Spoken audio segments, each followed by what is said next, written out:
Out here between the trees and the dark, the old legends don't sleep, and neither will you. I lived in rural Florida about 10 years ago when I was 17. Our house sat on roughly 1.6 acres of property bordered by dense woods that seemed to stretch endlessly behind our home. Back then, we lived on a narrow gravel road with just one streetlight positioned halfway up from our house. The isolation was both peaceful and unsettling, especially after sunset. Our neighborhood, if you could call it that, consisted of only 6 scattered houses. From our property, we could only see our immediate neighbors. About 500 feet up the road stood a small cabin where family friends lived as renters.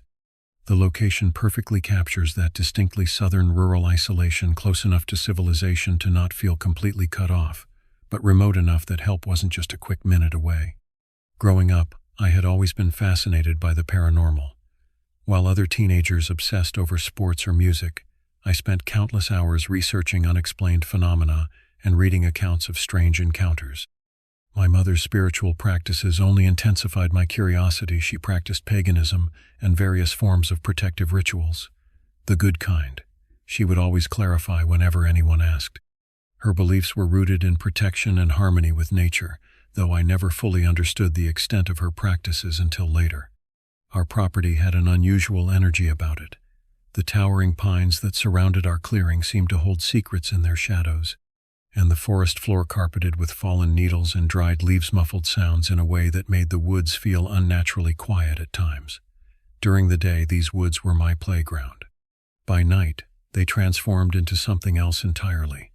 That particular evening began like many others.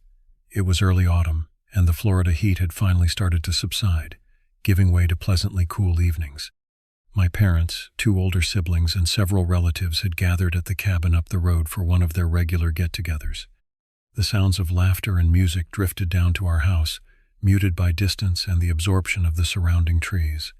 I stayed behind with my younger sister, who had fallen asleep on the couch while watching a movie. The living room was bathed in the flickering blue light of the television, casting strange, elongated shadows across the walls. The clock on the wall read just after 7:00 p.m., and darkness had fully descended outside our windows. While my sister slept, I felt restless. The house seemed too quiet, too confining. Maybe it was teenage boredom or perhaps some unconscious intuition, but something compelled me to step outside into the cool night air. I remember telling myself I was just letting our dog out to relieve himself, though in retrospect I think I was drawn outside by something I couldn't quite articulate. As I stood on our back porch, the familiar silhouettes of trees against the night sky should have been comforting. Instead, they seemed to shift and move in ways they shouldn't have. The darkness between them appeared deeper, more absolute than usual. Something felt off, though I couldn't place exactly what had changed. Little did I understand that night would permanently alter my perception of the woods I'd grown up exploring. What I encountered would challenge everything I thought I knew about the natural world and leave me questioning whether some things are better left uninvestigated. Standing on the edge of our property, I gazed into the darkness beyond our yard. The night was unusually still, no chirping crickets, no rustling leaves. Even the distant music from the cabin seemed to have momentarily paused, leaving behind a vacuum of sound that pressed against my eardrums. That's when I heard movement in the woods near our bonfire clearing, about 100 feet from where I stood. The bonfire area was a spot our family used for gatherings, a circular clearing surrounded by tall pines where we'd set up chairs and roast marshmallows on weekend evenings. At first, I dismissed the sounds as wildlife. Growing up in rural Florida meant coexisting with various animals: raccoons, foxes, coyotes, and the occasional wildcat. But this sound was different.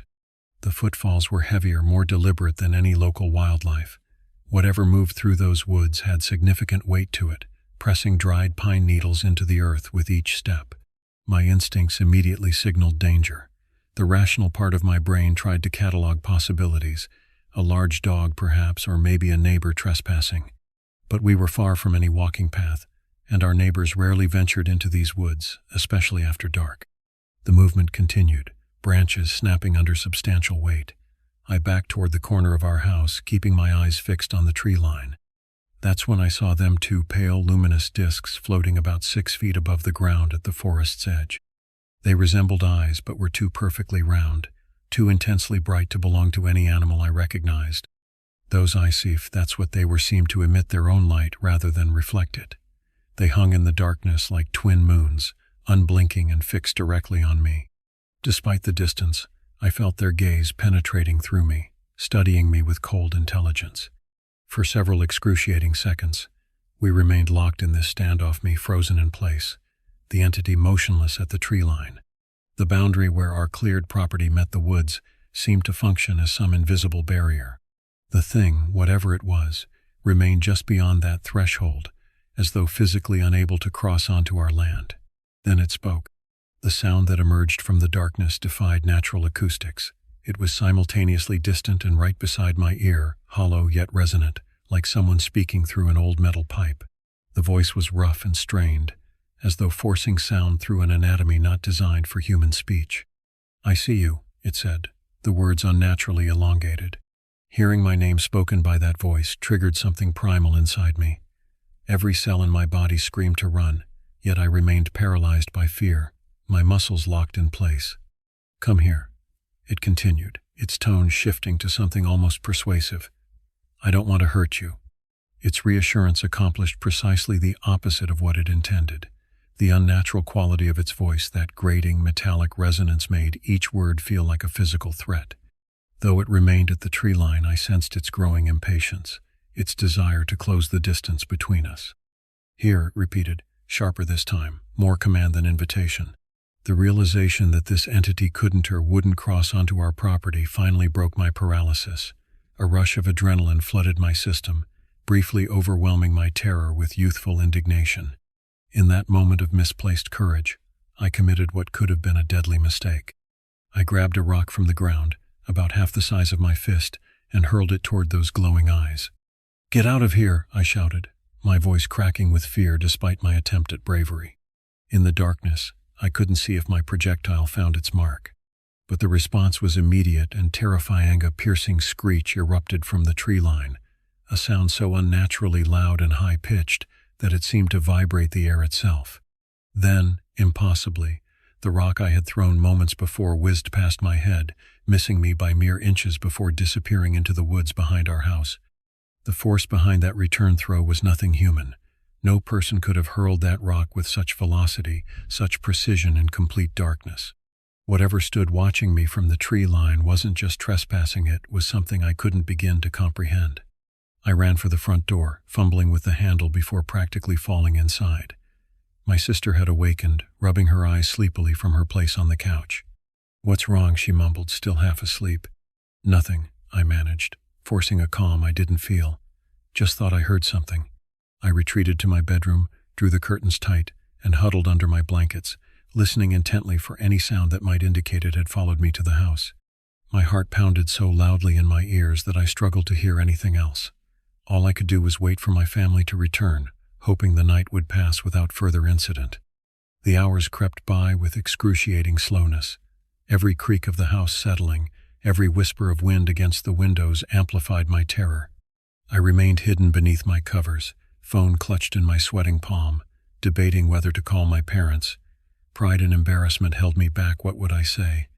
That something with glowing eyes had spoken my name from the woods? That it had caught and returned my thrown rock with impossible force?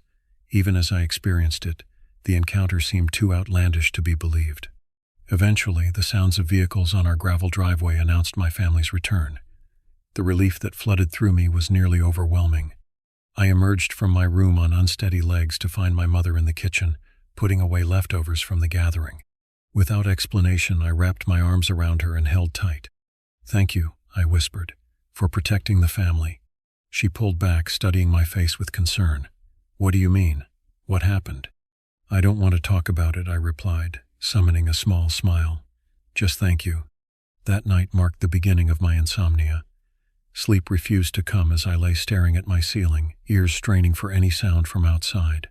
The rational part of my brain tried to explain away my experience. Maybe it was a hunter with a flashlight.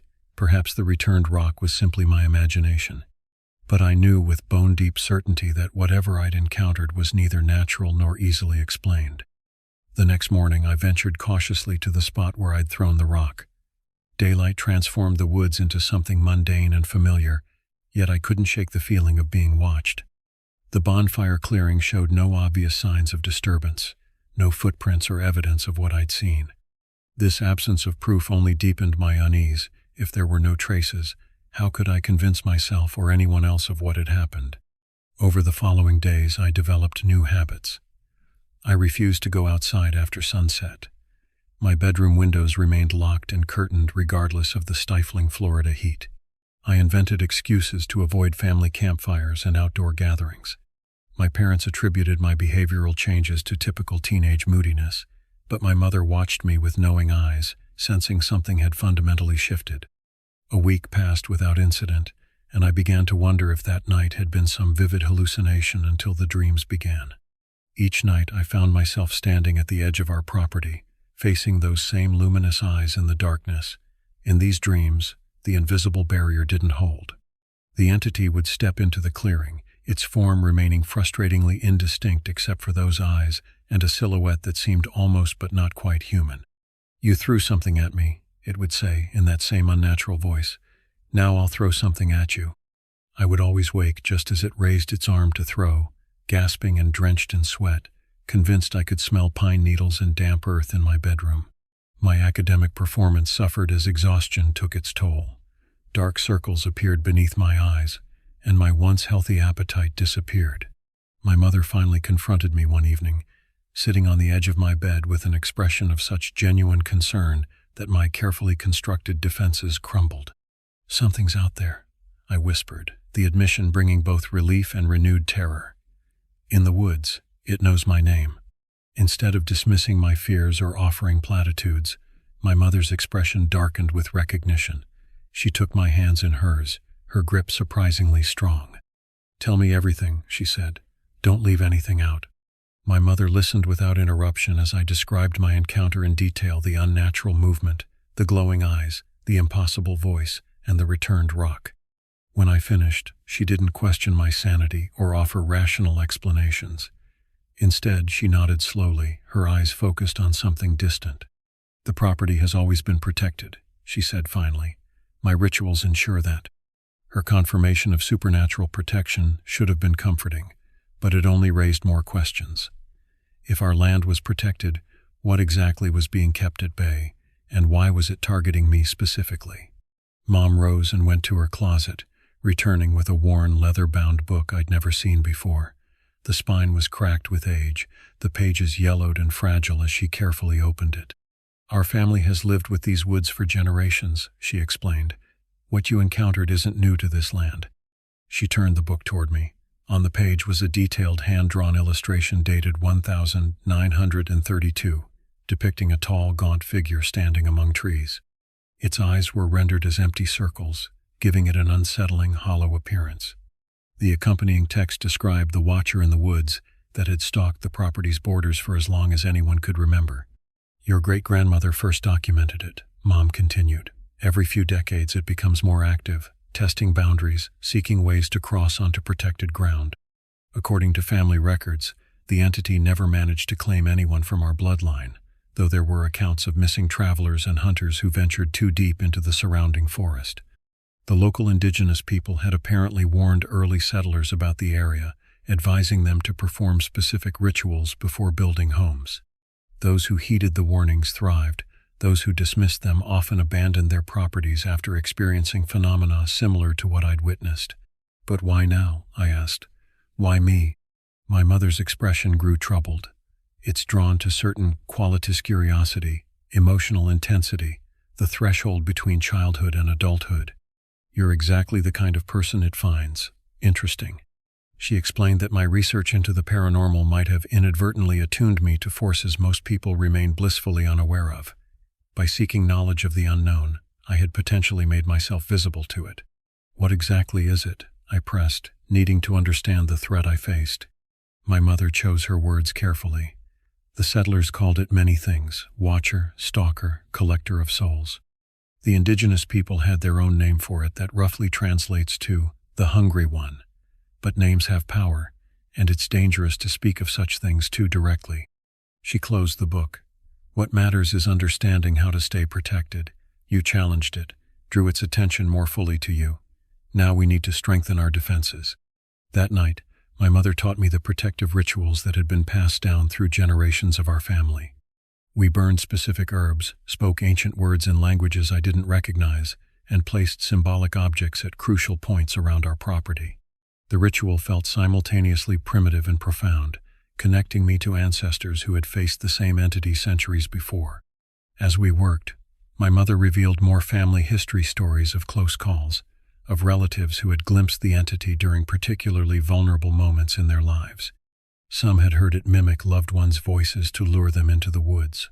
Others had found strange arrangements of sticks and stones on the property boundaries, apparent attempts to disrupt the protective barriers. "Remember," my mother cautioned, "it can't enter our land uninvited. It can't cross the threshold unless welcomed. But it's patient and clever, and it will use your fears and weaknesses against you." As we completed the final elements of the ritual near the tree line, I felt the weight of countless generations who had performed these same actions to keep their families safe. For the first time since my encounter, I felt a measure of control returning, not enough to eliminate my fear, but sufficient to face another night with something resembling courage. "Will this stop the dreams?" I asked as we gathered our supplies. My mother's hesitation told me everything before she answered. "The dreams are its attempt to reach you through means that don't require physical crossing. Your mind remains your own territory to defend." That night, exhaustion finally overcame fear, and I fell into deep sleep. The entity visited my dreams as expected, but something had changed. The barrier between us remained intact, and I sensed frustration emanating from those glowing eyes as they watched me from the darkness. "Your mother can't protect you forever," it said, its voice somehow clearer in the dreamscape. "Eventually, you'll come to me." For the first time, I found my voice in the dream. "Never." The eyes narrowed, and I detected something new in its demeanor, respect perhaps, or reassessment. It hadn't expected resistance. Before the dream faded, I heard its final words. "We have time. I've waited for generations. I can wait for you." 2 weeks passed with relative calm. The dreams continued but lost their terrifying edge as I learned to recognize them as battlegrounds rather than helpless nightmares. During daylight hours, I could almost convince myself the entire experience had been exaggerated by an overactive imagination almost. Then came the gifts. The first appeared on our front porch one morning, a precisely arranged collection of small animal bones forming an intricate pattern. My father dismissed it as the work of local kids playing pranks, sweeping the bones away before I could examine them closely. But I recognized the deliberate placement, the unnatural symmetry that no child could have achieved. 3 days later, I found a dead fox placed at the exact spot where I had stood during my initial encounter. Its body was unmarked, showing no wounds or signs of predation, yet its eyes had been removed with surgical precision. The discovery sent me retching into the bushes while my older brother disposed of the carcass. "This isn't funny anymore," he told my parents that evening. "Someone's targeting our house." They called the sheriff, who dutifully took notes and promised to increase patrols on our road. But I knew law enforcement couldn't protect us from what lurked in those woods. The entity was escalating, growing more bold in its attempts to provoke a response specifically from me. The following weekend, my parents insisted I accompany them to a neighbor's gathering, hoping to break my self-imposed isolation. I reluctantly agreed, finding temporary comfort in daylight and the company of others. As afternoon faded into evening, however, my anxiety mounted. By sunset, I was visibly agitated, checking my watch and suggesting we leave before darkness fully descended. My mother recognized my distress and made excuses to our hosts. As we walked toward our car, I felt eyes on Minot, the supernatural gaze from the woods, but human observation.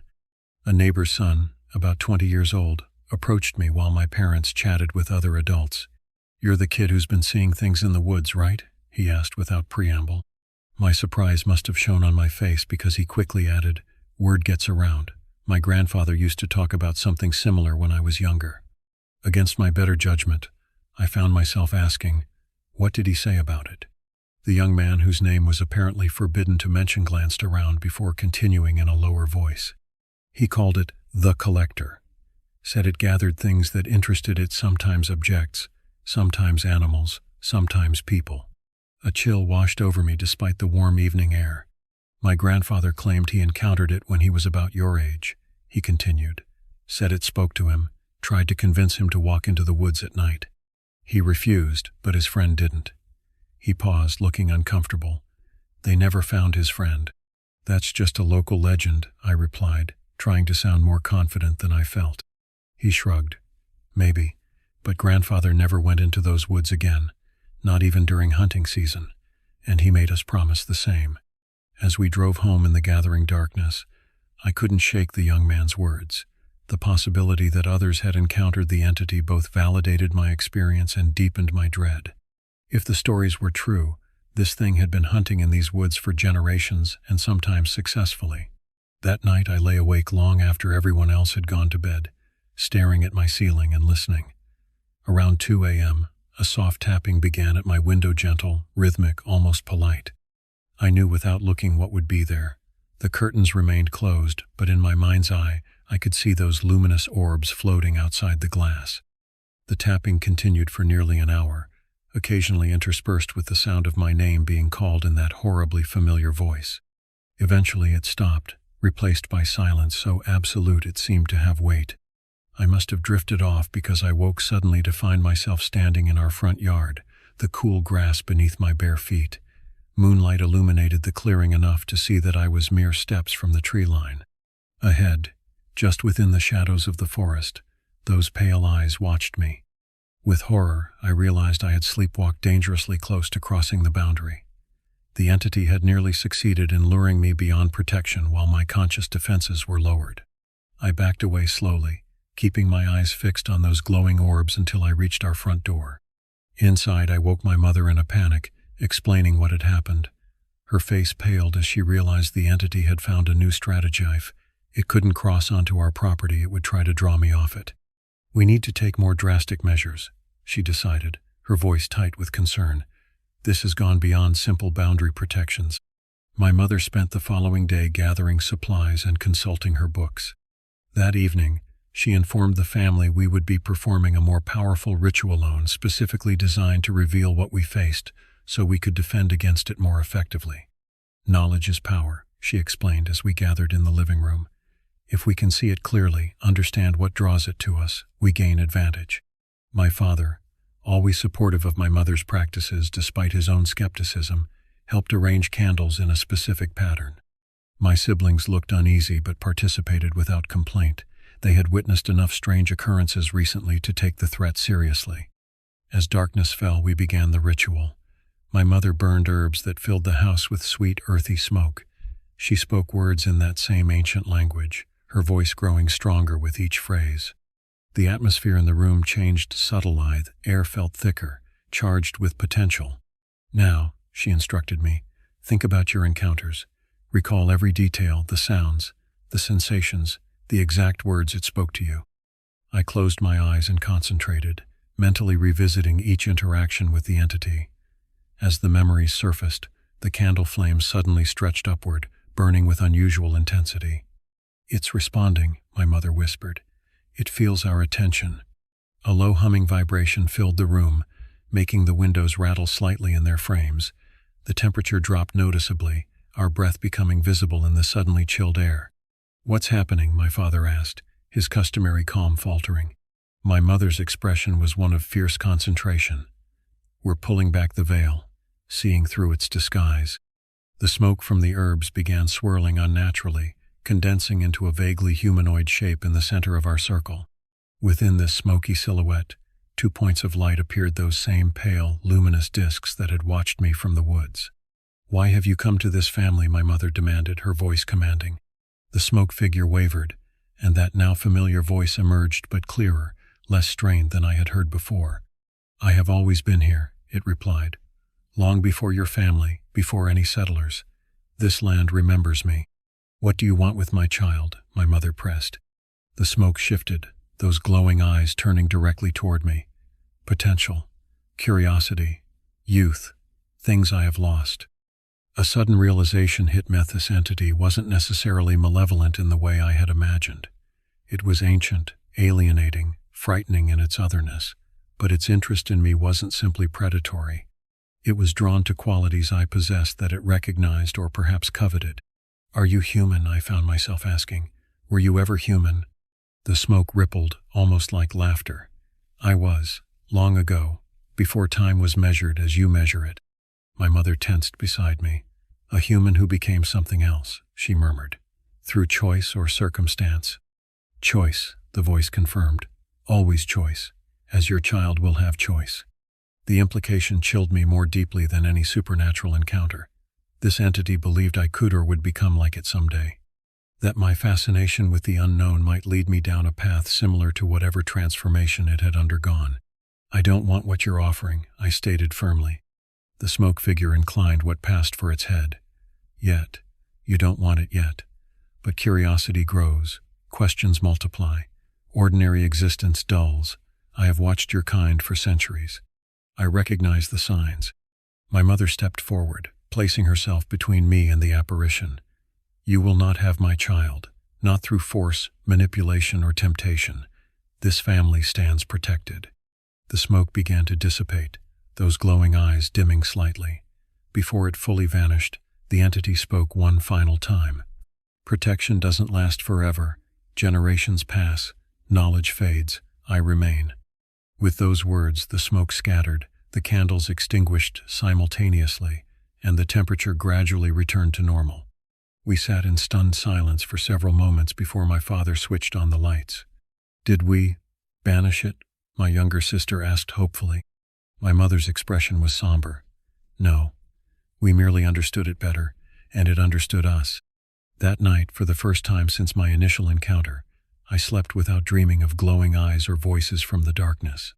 But this absence brought no comforting sense. The entity had simply changed tactics once again, settling in for a longer game than I had initially realized. The revelation that our unwelcome watcher had once been human transformed my fear into something more complex. Horror remained, certainly, but now accompanied by uncomfortable curiosity. What process could change a person into such an entity? How long had it existed in this in-between state, neither fully human nor supernatural? Most disturbingly, what had it recognized in me that suggested I might follow a similar path? These questions consumed my thoughts in the days following our ritual. I delved deeper into my mother's books, searching for historical accounts that might explain the entity's origins. Among her collection, I discovered a journal dating back to the early 1800s, written by a settler who had originally claimed our land. The journal detailed the writer's encounters with local indigenous people, who warned about the area's dangerous history. According to their oral traditions, a medicine man from centuries earlier had sought immortality through forbidden rituals. He achieved his goal, but at terrible cost, becoming untethered from humanity, unable to fully exist in either the physical or spiritual realm. Condemned to haunt the boundaries between worlds, he developed an obsession with those who showed similar spiritual inclinations. The account aligned disturbingly well with our experiences.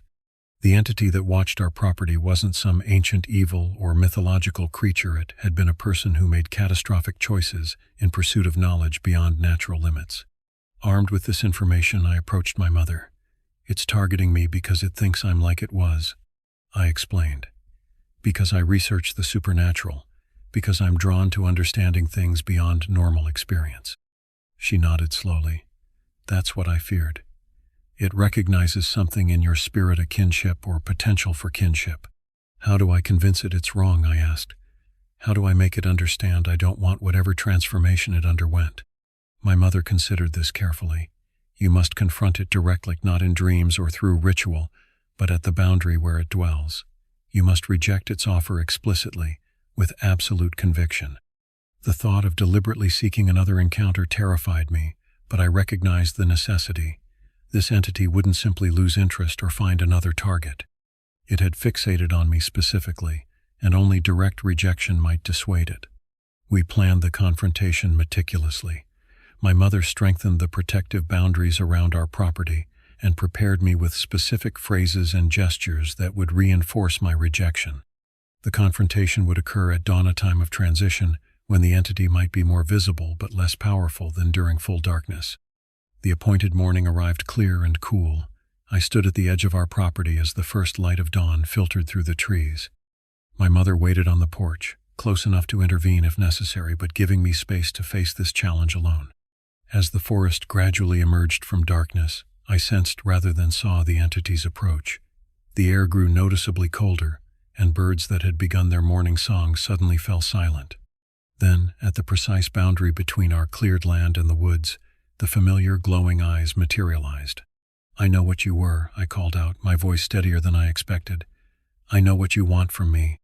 The entity moved closer than it had ever ventured before, its form becoming slightly more distinct in the growing light, a tall, emaciated silhouette with disproportionately long limbs and those unnatural eyes. "Then you understand the opportunity," it replied, its voice less distorted than during our previous encounters. "Few are offered such knowledge." "I understand the cost," I countered. "I've read about what you sacrificed. That's not a path I'll ever choose." The entity went still, those luminous eyes narrowing slightly. "You cannot know what you might choose in time. Decades of ordinary existence, the slow decay of body and mind, the limitations of human perception. These burdens grow heavier with age." "They're not burdens," I insisted. "They're what make us human. Connection, change, even mortality, they give life meaning." "Meaning is subjective," it responded. "What meaning remains when everyone you know has returned to dust? When civilizations rise and fall before your eyes? I have witnessed more than you can imagine." "And you've experienced none of it," I said, the realization crystallizing as I spoke. "You watch but cannot participate. That's your punishment, eternal observation without connection." The entity's form wavered slightly, the first indication I'd struck a nerve. "I reject your interest in me," I continued, emboldened. "I reject any kinship between us. I choose humanity fully, completely, with all its limitations and endings." "You choose ignorance," it hissed, moving restlessly at the boundary. "I choose life," I corrected. "Real life, not your half-existence." The confrontation continued as the sun climbed higher, the entity becoming less distinct in the growing daylight. Its arguments grew more desperate, alternating between temptation and threats, but I remained resolute. With each rejection, its form seemed to diminish slightly, retreating incrementally toward the deeper shadows. Finally, as full morning light flooded the clearing, it spoke its parting words. "Time will test your conviction. I will be watching when doubt finds you." Then it was gone, leaving only a lingering coldness that gradually dissipated in the warming air. My mother joined me, placing a protective arm around my shoulders. "You did well," she said softly, "but remember its final warning. This isn't a single battle won, but the beginning of vigilance." I nodded, understanding the entity might never fully abandon its interest in me. The connection had been established. I would need to reaffirm my choice periodically throughout my life. 10 years have passed since that confrontation at the edge of our property. My life progressed along predictably human paths: college, career, relationships, all the ordinary triumphs and disappointments that constitute a normal existence. I moved away from that rural Florida house, establishing my own home in a different state, deliberately choosing a place with minimal forest coverage and abundant neighbors. Yet I never completely escaped the Watcher's influence. During particularly vulnerable moments, times of significant loss, periods of existential questioning, I sometimes glimpse those luminous eyes in darkened windows or feel that distinctive coldness brushing against my consciousness. These episodes are brief and increasingly rare, but they serve as reminders that some connections, once formed, never completely dissolve. My mother continues to maintain the protective boundaries around our family home, refreshing the ancient rituals each season. She once confided that previous generations experienced similar targeted interest from the entity, suggesting it cycles through our family line, seeking potential converts every few decades. "Your grandmother faced it in her youth," she told me during a recent visit, "and her grandmother before her, always drawn to the most spiritually sensitive among us." I've maintained a journal documenting my experiences, adding to the family record that stretches back centuries. Future generations should know what watches from the woods, should understand the temptations it offers and the true nature of its existence. Knowledge remains our strongest defense, the forbidden knowledge it promised, but practical understanding of the threat and its limitations. My research into the paranormal continues, though with greater caution and stronger boundaries. I no longer approach the subject with naive fascination but with respectful distance. Some mysteries are better appreciated from afar, some thresholds better left uncrossed. Occasionally, I wonder about the entity's origins, the human it once was, the choices that transformed it into its current state. In unguarded moments, I find myself speculating about its lonely existence, traversing the boundaries between worlds, watching life unfold but unable to participate. There exists a peculiar tragedy in its condition that occasionally evokes unwelcome sympathy. These moments of empathy concern me most, suggesting the entity correctly identified something in my nature that resembles its former self, a dangerous curiosity that could, under different circumstances, lead down similar paths. The recognition of this potential affinity serves as my most important safeguard, a constant reminder of what I might become if I pursued knowledge without ethical constraints. When I visit my childhood home, I no longer fear the forest that surrounds it. I respect its dangers but understand my power to reject what lurks within. The boundary between our property and those woods represents more than physical separation. It delineates a crucial philosophical choice between participation in human existence, with all its limitations, and the cold observation of immortality without connection. Sometimes, standing at that boundary during daylight hours, I speak aloud to the watcher I know still lingers among the trees. I describe the richness of human experience, the connections formed, the growth achieved, even the poignant beauty of transience. Whether these monologues reach their intended audience, I cannot say, but they reinforce my commitment to the path I've chosen. God alone knows what truly awaits beyond mortal existence, but I've concluded that rushing toward such knowledge through forbidden means creates something neither human nor divine, just the hollow observer my family has contended with for generations. The entity was right about one thing: time tests conviction. Each passing year brings new questions, new awareness of mortality's approach. Yet these challenges strengthen rather than weaken my resolve. I choose the finite but fully experienced human journey over eternal shadow existence.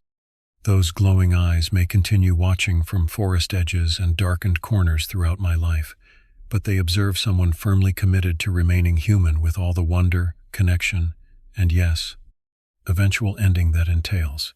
In this conscious choice renewed daily, I have found freedom from fear. The watcher remains, as it has for centuries, but now serves as a reminder rather than a threat, a stark illustration of what awaits those who seek to transcend humanity through isolation rather than connection, through observation without participation, through endless duration without genuine growth. And so our strange relationship continues, the watcher and the watched, each making fundamentally different choices about what constitutes a meaningful existence. In that philosophical gulf between us lies the essence of what it means to embrace our humanity, limitations and all.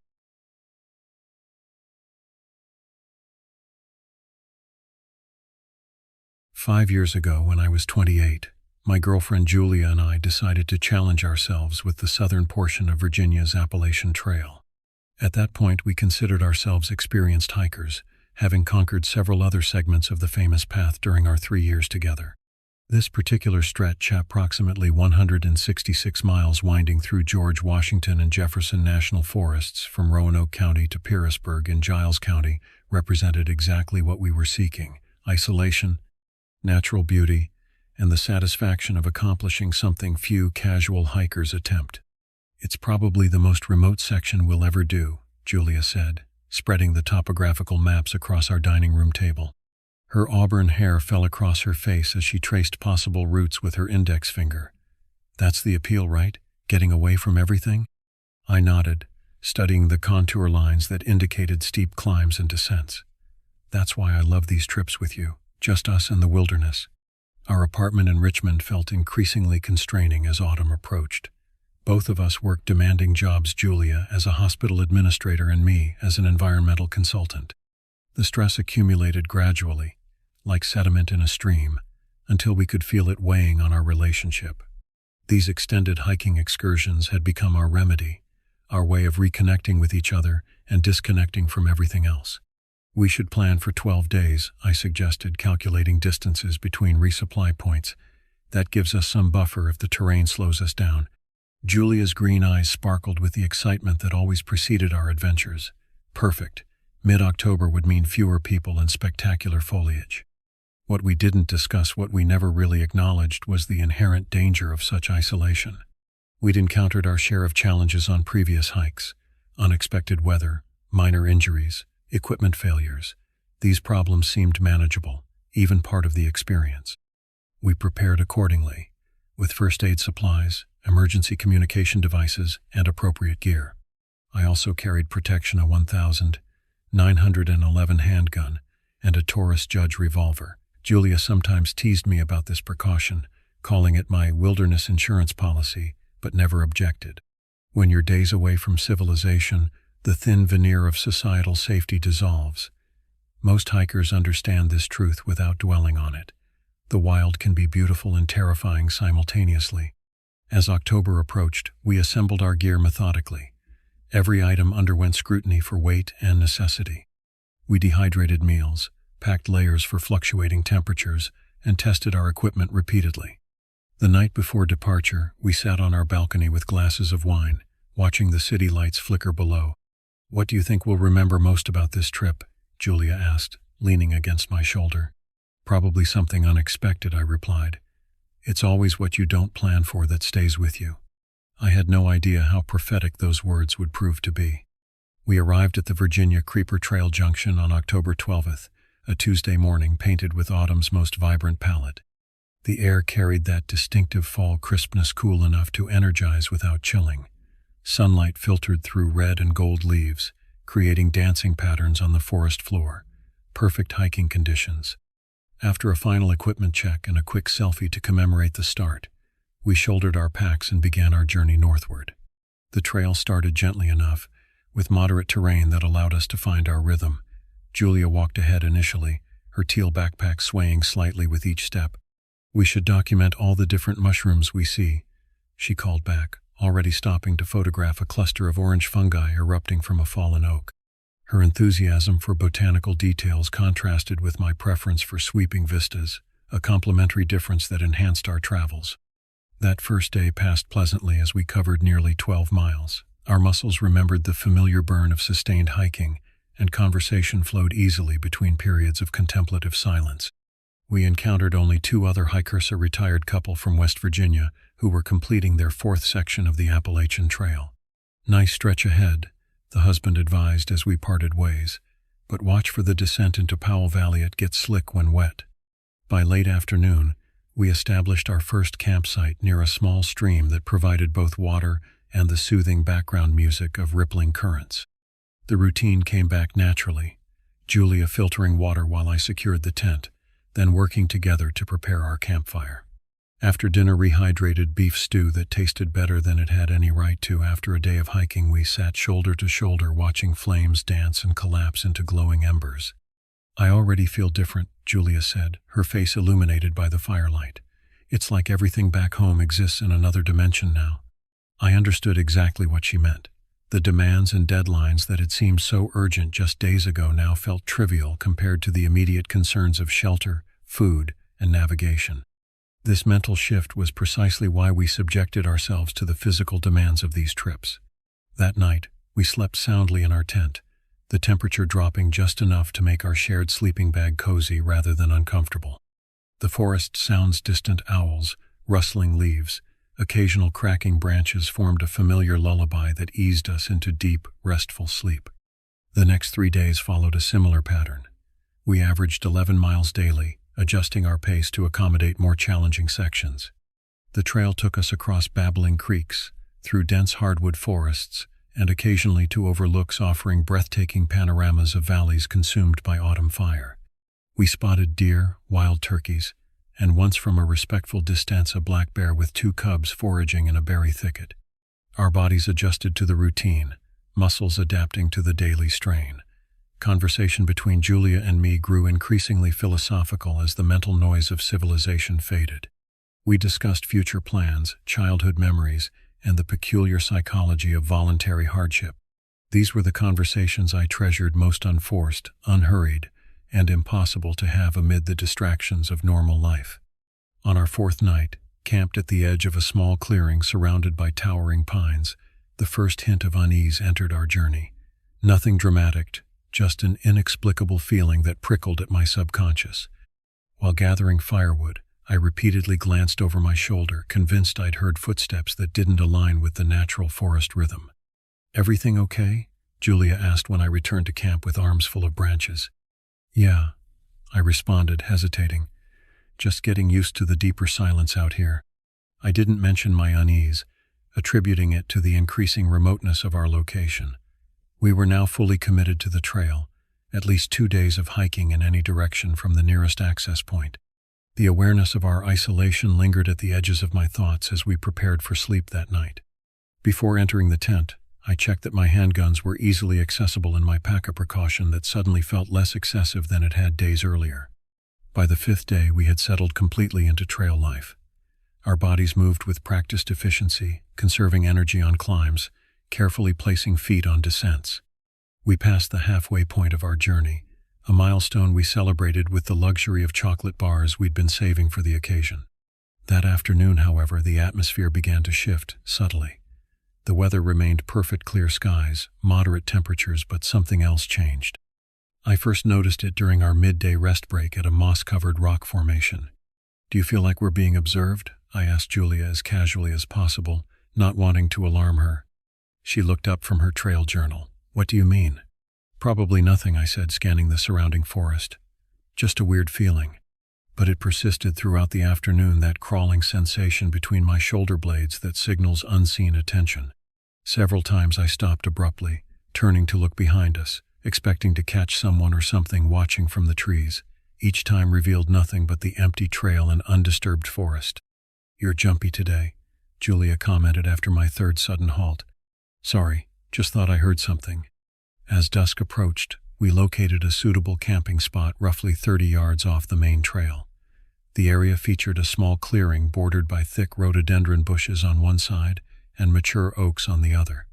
We prepared camp with practiced efficiency, though I found myself constantly surveying our surroundings. After dinner, sitting beside our small fire, Julia finally addressed my obvious discomfort. "What's been bothering you all day?" she asked directly. "And don't say nothing, I know you better than that." I hesitated, not wanting to infect her with my growing paranoia.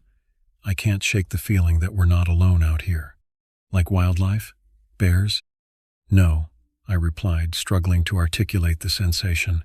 "Like human presence, watching us." Julia frowned. "Have you seen anyone?" "No tracks, no sounds that couldn't be explained naturally. Just instinct, I guess." She reached for my hand. "Your instincts are usually good. Want to move camp?" I considered this option but shook my head. Darkness is setting in. Moving now would be more dangerous than staying put. That night, I slept fitfully, waking at every sound real or imagined. Julia's steady breathing beside me provided some comfort, but I couldn't fully surrender to sleep. Each time I drifted off, some noise would jolt me back to alertness. A twig snapping, leaves rustling in patterns that seemed deliberate rather than wind-driven. Dawn brought relief and temporary dismissal of my concerns. In daylight, the forest appeared as it should, neutral territory, neither friendly nor hostile. We packed quickly and resumed our northward journey, pushing our pace slightly faster than previous days. Throughout that 6th day, the sensation of being monitored intensified rather than diminished. Twice I spotted movement in my peripheral vision that vanished when directly observed. Once, passing through a particularly dense section of trail, I clearly heard footsteps pacing ours from within the tree line, stopping when we stopped, resuming when we continued. "Did you hear that?" I whispered to Julia. She nodded, face tightening with the first real concern I'd seen from her. Could be another hiker taking a parallel route? Without calling out or introducing themselves, I questioned. That's not typical trail etiquette. We continued walking, now both hyper-aware of our surroundings. The magical quality of the forest had transformed into something more sinister, each shadow, potentially concealing a watcher, each sound carrying ambiguous intent.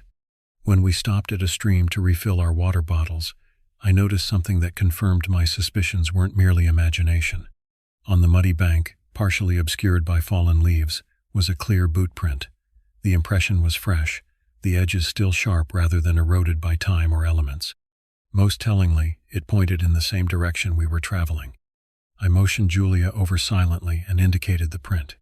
"Someone's following us," she whispered, voice tight with controlled fear. I nodded, and trying to stay hidden while doing so. "Rangers? Maybe checking on hikers?" "Rangers would identify themselves," I replied, "and they'd use the established trail, not parallel it from cover." The remainder of that day took on a surreal quality. We maintained our pace and outward calm, discussing options in hushed tones while scanning constantly for further evidence. By unspoken agreement, we decided to deviate from our planned route, hoping to determine whether the presence would adjust to follow us. It did. An hour after our deliberate detour, I spotted broken branches and disturbed underbrush about 50 yards off our new heading, signs of someone moving hastily through dense forest to maintain their relative position to us. As daylight began fading, we faced a critical decision about where to camp. Standard wisdom suggested staying on or very near the trail, where other hikers might pass. But with no other hikers in sight for nearly 2 days, and the certainty that someone was deliberately tracking us, conventional safety rules seemed inadequate. We should find somewhere defensible, I suggested to Julia, somewhere they can't approach without us knowing. She agreed immediately, her earlier skepticism completely evaporated. We eventually located a small depression near a rocky outcropping that would prevent approach from behind.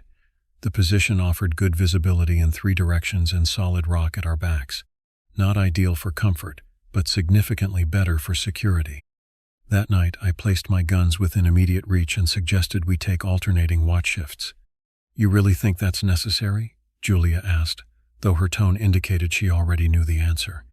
"I hope I'm overreacting," I replied honestly, "but yes, I do." I took the first watch while Julia tried to sleep. The forest at night transforms in ways non-hikers can never fully appreciate. Shadows gain substance, movements become meaningful, and the boundary between imagination and reality blurs. I sat with my back against the rock face, eyes constantly scanning the tree line, ears straining to differentiate normal forest sounds from potential threats. Approximately 2 hours into my vigil, shortly after midnight, I detected a pattern change. The typical nocturnal sounds, insects, occasional owl calls, rustling from small mammals, suddenly diminished. This abrupt hush represented the most alarming signal possible. Something larger was moving nearby, something that disturbed the forest's natural rhythm. I placed my hand on Julia's shoulder, applying gentle pressure to wake her without sound. Her eyes opened immediately, reading the tension in my posture. I placed my finger to my lips and pointed toward the northeastern edge of our clearing. For several minutes we sat motionless, barely breathing, scanning the darkness. The partial moon provided just enough illumination to differentiate shapes but not details. Then, unmistakably, a shadow separated from the tree line, a human figure moving with deliberate stealth along the perimeter of our camp. Julia's hand found mine and squeezed. I could feel her trembling slightly but admirably controlled. I reached for the Judge revolver with my free hand, keeping the movement minimal and slow. The figure stopped at the edge of our visible range, seemingly assessing our position. Their stillness suggested they hadn't noticed we were awake and watching. After what felt like an eternity but was likely only minutes, they retreated back into the forest shadow. Neither of us spoke until dawn began lightening the eastern sky. We remained vigilant through the remainder of the night, weapons ready, every sense heightened to painful acuity. The figure didn't return, but other sounds periodically emerged from the darkness, purposeful movement through underbrush, what might have been whispered conversation from multiple sources, once even the distinct sound of metal against metal. "We need to get out of here," Julia whispered as the first genuine sunlight reached our position. "Straight back to civilization, fastest route possible." I agreed without hesitation. We packed quickly, abandoning our planned itinerary entirely. Consulting our maps, I identified the shortest path to the nearest road access point, a 12-mile route requiring a demanding pace through challenging terrain. "If we push hard, we can make it by nightfall," I said, tracing the route with my finger. "No breaks except absolute necessities." "Let's go," Julia replied, already shouldering her pack. As we departed our campsite, I noticed something that hadn't been visible in darkness. A small stone arrangement at the edge of the clearing, 3 rocks, stacked in a pyramidal formation. This was no natural occurrence. Someone had deliberately placed them, presumably while we slept before I began my watch. I showed Julia, who stared at the stack with widening eyes. "What does it mean?" she asked. "A marker," I replied grimly, "either for themselves or others." I kicked the formation apart before we left, though I suspected the gesture was ultimately meaningless. Whoever was tracking us didn't need stone markers to maintain pursuit. We maintained a punishing pace that morning, moving as quickly as safety allowed along the rugged trail. Every few minutes, I would stop briefly, listening for sounds of pursuit.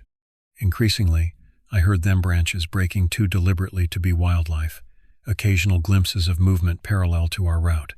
"There's more than one," I whispered to Julia during a brief water break. "They're coordinating, moving in tandem with us." Her face had taken on the taut expression of someone holding fear at bay through sheer determination. "Who are they? What do they want?" "I don't know," I admitted, "but they've had multiple opportunities to approach normally and haven't. That suggests their intentions aren't friendly." By midday, the psychological toll of feeling hunted began affecting our decision-making. The most direct route to the road access point would keep us on the established trail, which was predictable and potentially monitored. Alternatively, we could forge our own path through unmarked forest, more physically demanding but potentially allowing us to break the pursuit pattern. "Off-trail," Julia voted immediately when I presented the options. "I'd rather fight through underbrush than keep being stalked like prey." I agreed, and we veered sharply west at the next opportunity, plunging into dense forest where no clear path existed.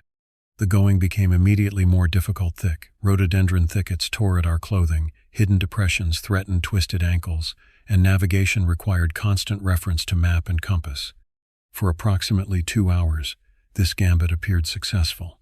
The sounds of pursuit faded, and we allowed ourselves cautious optimism that we'd broken contact. Then, crushing that hope, we heard a distinct whistle from somewhere to our north, followed by an answering call from the south. "They're flanking us," I realized aloud, working together to maintain visual contact. Julia's face paled. How could they possibly know which way we'd go?" "They know these woods," I replied, the truth becoming increasingly clear. "This is their territory, not ours." That revelation shifted something fundamental in our understanding of the situation. We weren't experienced hikers facing an unexpected challenge. We were interlopers being herded by people intimately familiar with this landscape. The psychological advantage had never been ours. By late afternoon, our energy flagging from sustained high-speed travel through difficult terrain, we reached a critical juncture. Our path was blocked by a steep ravine, navigable but time-consuming. Circumventing it would add miles to our journey, likely preventing us from reaching the road before nightfall. "We have to go down and up," Julia declared, peering over the edge. "We can't spend another night out here." I nodded agreement, though the descent looked treacherous, nearly 60 degrees in places, with loose soil and few stable handholds. We began carefully, using tree roots and exposed rock formations for support, testing each foothold before committing weight. Halfway down, disaster struck. Julia's handhold, a seemingly sturdy root, pulled free from the embankment. She slid several feet, desperately grasping at passing vegetation, before coming to a stop against a boulder. The commotion sent a cascade of soil and small rocks tumbling to the ravine floor.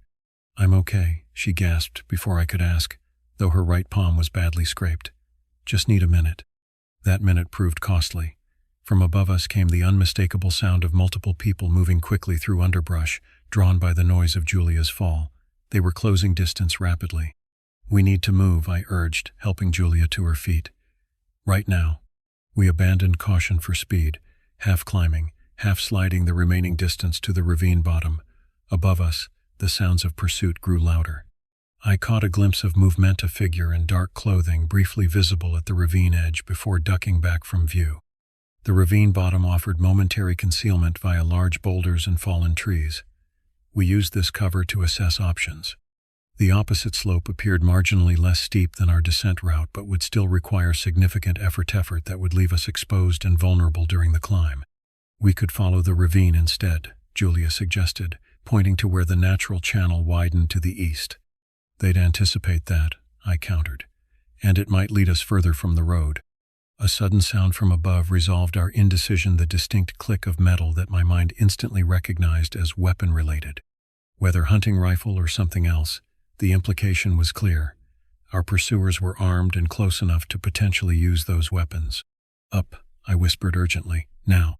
We began ascending the opposite slope, using every available tree trunk and rock outcropping for leverage.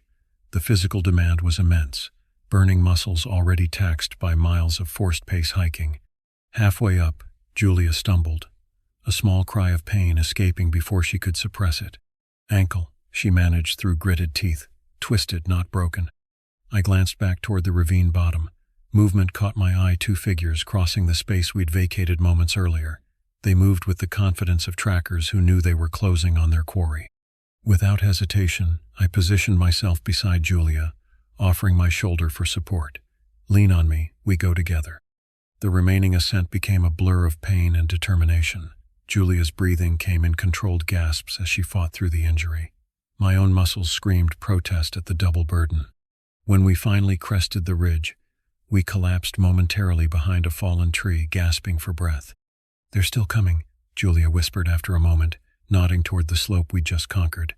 Sounds of pursuit remained evident, though temporarily more distant. "Road should be less than 2 miles northeast," I replied, consulting our map with trembling hands. "Mostly flat terrain, thankfully." Julia tested her injured ankle, wincing.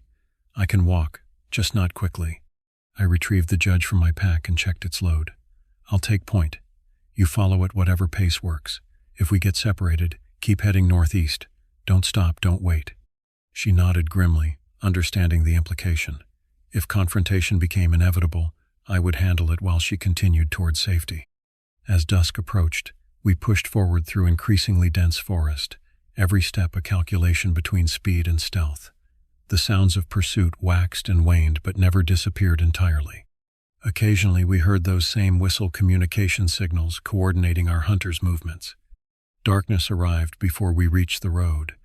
With it came the sobering realization that our navigation had been imperfect. The terrain didn't match our map's indications for where we should be.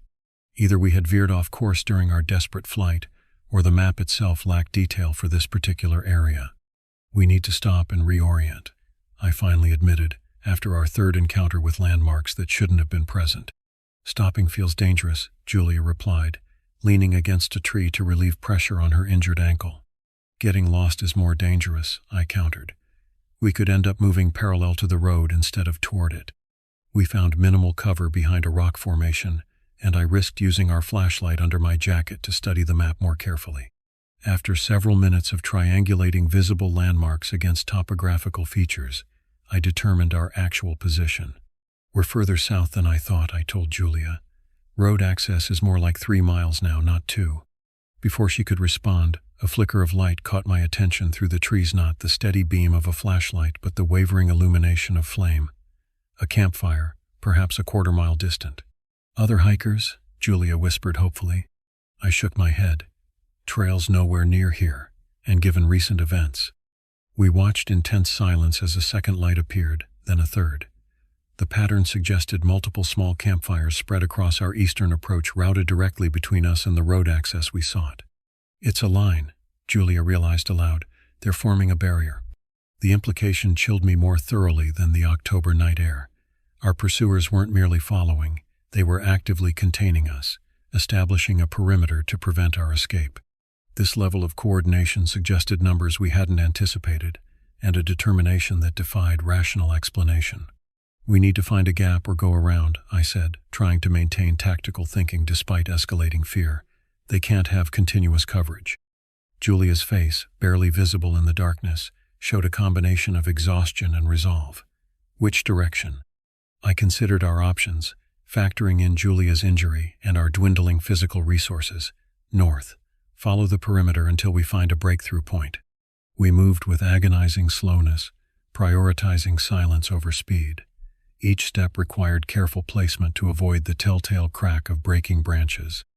Every few minutes, we would pause to listen and observe, tracking the pattern of distant fires to gauge the perimeter's extent. After approximately an hour of this careful movement, we spotted a potential opening, a darkened gap nearly 50 yards wide between two of the flambeaux. Either by design or oversight, this section appeared unmanned. "That's our exit," I whispered, indicating the gap. We advanced cautiously, hyper-aware that appearances could be deceiving. The gap might well contain sentries without fires, their absence of light creating the illusion of safe passage. 20 yards from the perceived perimeter line, disaster struck again. Julia's injured ankle gave way completely on uneven ground, sending her sprawling with a stifled cry of pain. The sound wasn't particularly loud, but in the unnatural stillness of the forest night, it carried. Almost immediately, Shouts erupted from multiple locations along the fire line. Flashlight beams cut through darkness, sweeping in widening arcs from our left and right. "They heard us," Julia gasped, struggling to rise. I helped her up, supporting her weight. "Change of plan. No more stealth. We run." "I can't run," she replied, gesturing at her ankle. "Then I'll carry you." What followed tested the absolute limits of human endurance. With Julia on my back, arms around my neck, I pushed forward toward the gap in the perimeter. Each step required tremendous effort, muscles burning with oxygen debt, lungs heaving to supply the necessary air. Behind us, the sounds of pursuit grew louder, crashing undergrowth, shouted commands, beams of light cutting ever closer. As we approached the perceived gap, a figure suddenly materialized from shadow, a man-shaped silhouette blocking our path. Without breaking stride, I shifted direction, veering sharply right to avoid direct confrontation. "There," a harsh voice called out, "heading north." The shout confirmed our worst fears. We were surrounded by multiple hostiles actively coordinating to intercept us. Our chance of reaching the road undetected had evaporated entirely. I made a split-second decision, one that contradicted all conventional wilderness wisdom. We would abandon any attempt to reach the road and instead head deeper into the forest interior, away from the established perimeter. If we couldn't break through their line, perhaps we could outlast their search efforts by finding sufficiently remote concealment. "Change of direction," I gasped to Julia, turning westward. "We're going back in." "What?" Her voice held understandable confusion. "The road is too well guarded," I interrupted. "We'll find somewhere to hide instead." For the next hour, we pushed deeper into increasingly primitive forest, moving as quickly as my burdened pace allowed. The sounds of pursuit gradually diminished behind us, not disappeared, but attenuated by distance and terrain. When we finally reached the base of a steep ridge, I carefully lowered Julia against a tree trunk. "We need to rest," I admitted, my entire body trembling with exertion. "Just briefly." Julia nodded, her face pale with pain and exhaustion. "Who are these people? Why are they doing this?" I had no answers that wouldn't terrify her further. Instead, I focused on our immediate survival. There should be a natural cave system in this ridge, according to the map. If we can locate an entrance, it might provide defensible shelter. After 10 minutes of necessary recovery, we began searching the ridge base for cave openings. The geological composition, predominantly limestone with significant erosion patterns, suggested numerous possibilities. Eventually, Julia spotted what we needed: a narrow fissure partially concealed by vegetation, just wide enough for human passage. I examined the opening carefully, checking for signs of animal habitation or instability. Finding neither, we squeezed through into absolute darkness. I risked using our flashlight briefly to assess the interior. The space opened into a modest chamber approximately 15 feet in diameter with a ceiling height that allowed us to stand upright. Multiple smaller passages branched from the main chamber, though none appeared to offer better concealment than our current position. "This works," I declared, helping Julia to a relatively flat section of floor. "We can defend this entrance if necessary." While Julia rested, I created minimal barricades near the entrance, loose stones and branches arranged to create noise if disturbed. I positioned myself where I could monitor the opening while maintaining coverage of Julia's position. "Will they find us?" she asked after a long silence.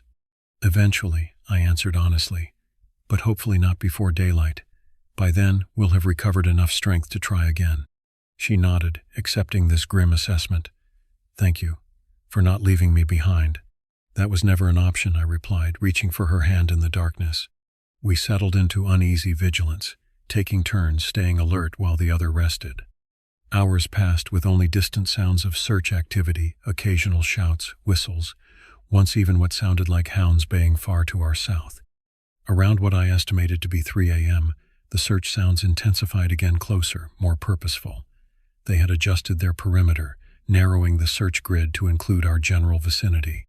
"They're methodical," I whispered to Julia. "Professional, almost." "But who?" she asked again.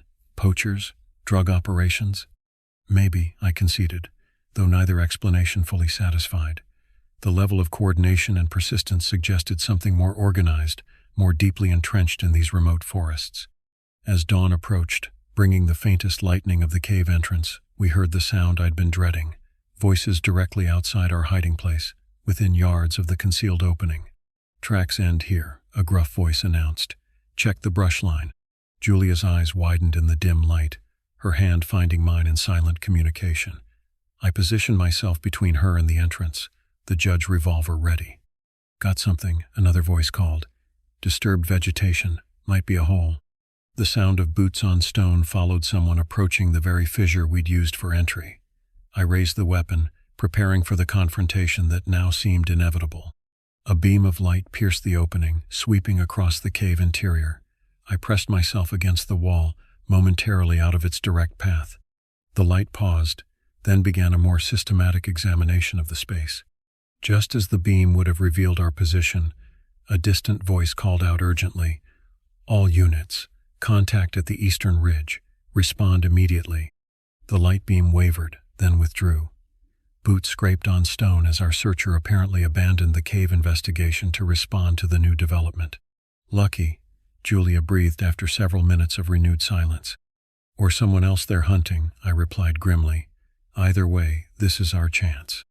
We waited 15 tense minutes to ensure the searchers had truly departed before cautiously emerging from our cave shelter. The forest had transformed yet again, with approaching dawnbirds beginning their morning communications, dew glistening on every surface, visibility gradually improving with the lightening sky. Julia tested her ankle and reported improvement, though still far from fully functional. "Which way?" she asked. I oriented myself using the emerging sunlight. "East, directly toward the road. They've apparently shifted focus north, which might give us the opening we need." We moved as quickly as Julia's injury permitted, taking advantage of the transitional lighting conditions bright enough to navigate efficiently, but still dim enough to provide some concealment. The forest showed increasing signs of human activity: trampled vegetation, occasional boot prints, once even a discarded food wrapper that looked disturbingly recent.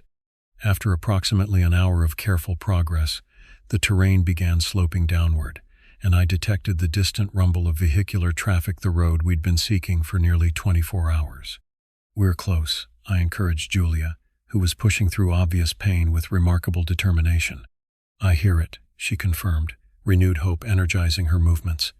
We crested a small rise, and there it was, a 2-lane asphalt road winding through the valley below us, perhaps half a mile distant. The sight nearly overwhelmed me with emotion. After hours of terror and exhaustion, civilization beckoned with its promise of safety and rationality. "We made it," Julia whispered, tears forming in her eyes. "Almost," I cautioned. "We still need to cross that final distance." The intervening terrain offered both advantages and dangers: primarily open forest with good visibility, but minimal cover if we needed concealment. We would be exposed during our final approach. "Direct route?" Julia asked. I considered briefly, then nodded. "Speed over stealth now. If we're spotted, we make a run for it regardless of consequences." We descended the slope with renewed purpose, eyes constantly scanning for threats, while maintaining maximum possible pace. 300 yards from the road. 200. 100. With each step, I allowed myself incrementally more hope that we would emerge from this ordeal intact. At approximately 50 yards from the road's shoulder, a vehicle appeared, an older model pickup truck traveling slowly along our approach route. I pulled Julia behind a large tree trunk, watching cautiously to determine if the truck represented threat or opportunity. "Forest Service?" Julia suggested hopefully, noting the vehicle's dull green color. Before I could respond, the truck stopped directly opposite our position. The driver's door opened, and a man emerged, middle-aged, bearded, dressed in camouflage clothing that didn't match any official uniform I recognized. He scanned the forest edge methodically, then reached back into the truck for what appeared to be a radio handset. "They're still maintaining the perimeter," I whispered, watching the road. Julia's expression hardened with resolve. We didn't come this far to be stopped now. "Agreed," I replied, formulating a plan. "When he looks away, we cross at maximum speed further down. Don't stop for anything until we reach the opposite side." We watched intently, waiting for our moment. The man completed his radio communication, then walked to the truck's rear to retrieve something from the bed. As he became temporarily obscured by his vehicle, I signaled Julia. "Now." We burst from cover, running parallel to the road for approximately 30 yards before cutting directly toward the asphalt. The man shouted behind us he'd spotted our movement, but we maintained our desperate pace, ignoring everything except the road ahead. Tires squealed as the truck accelerated in pursuit. I pushed Julia ahead of me, turning briefly to confirm the threat. The vehicle was gaining rapidly, the driver's face visible through the windshield contorted with what appeared to be anger rather than surprise. "Keep going," I shouted to Julia. "Cross and don't stop." As we reached the road's edge, the truck closed to within yards of our position. In that moment of maximum vulnerability, fate intervened in the form of another vehicle approaching from the opposite direction, a silver SUV traveling at normal highway speed. I seized the opportunity, pushing into the road directly in front of the oncoming SUV while waving both arms frantically. The driver hit their brakes, tires skidding on asphalt as they fought to avoid collision. The truck pursuing us immediately slowed, then reversed direction, apparently unwilling to continue the chase with witnesses present. It accelerated away as the SUV came to a complete stop beside us. An elderly couple stared through the windows with expressions of absolute shock, first at our disheveled appearance, then at the retreating truck. "Please," I gasped, supporting Julia, who had collapsed against me. "We need help. People are hunting us in these woods." The elderly couple, Warren and Patricia from North Carolina, proved to be our salvation. They immediately offered assistance, helped us into their vehicle, and transported us to the nearest police station in the town of Cedar Bluff, approximately 20 miles from where they'd found us. The local sheriff's department took our statements with a combination of professional concern and subtle skepticism. We described the pursuit, the coordinated search patterns, the perimeter of fires, and our desperate flight through unfamiliar terrain. Deputies documented Julia's injuries and our general condition, then consulted among themselves while we waited, exhausted beyond measure, in a small interview room. "We've had reports of unusual activity in those areas before," the sheriff finally informed us, returning with coffee and prepackaged sandwiches. "Nothing confirmed, but similar stories from other hikers over the years." "Similar how?" I asked.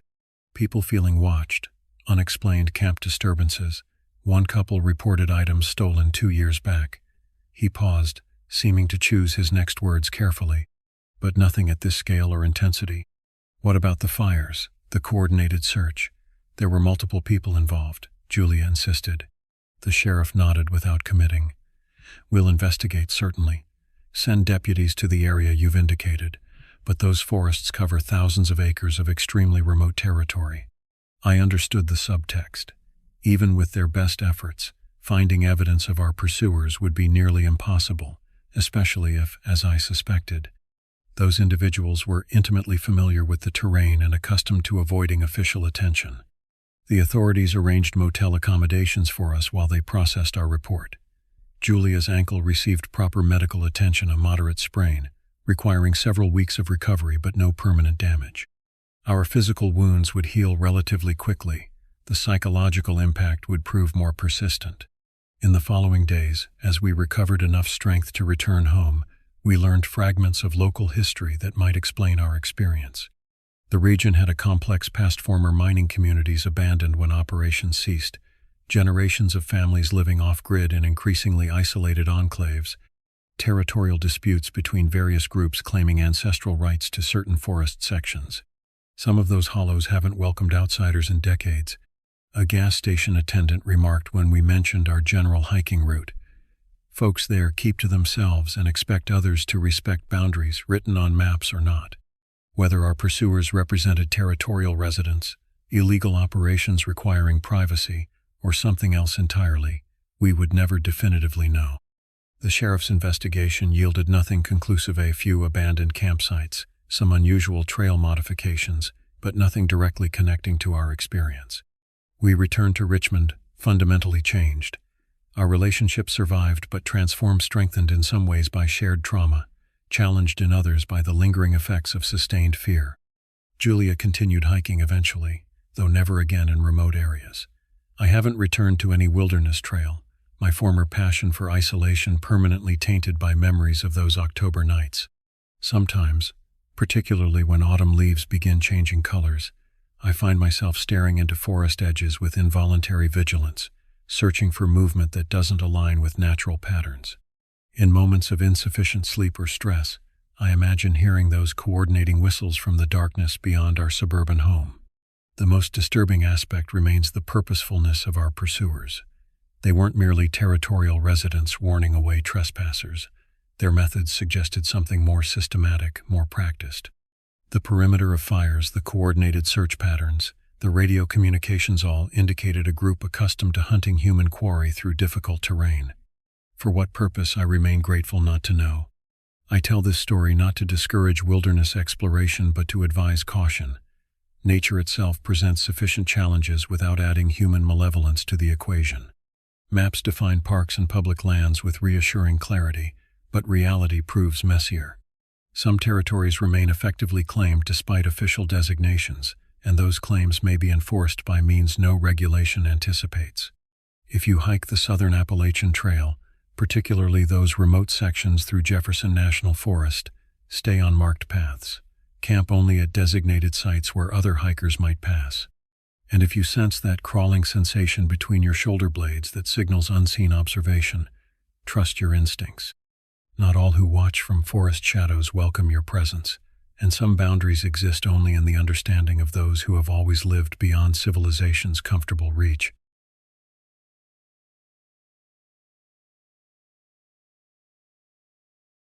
The year 2020 had been merciless.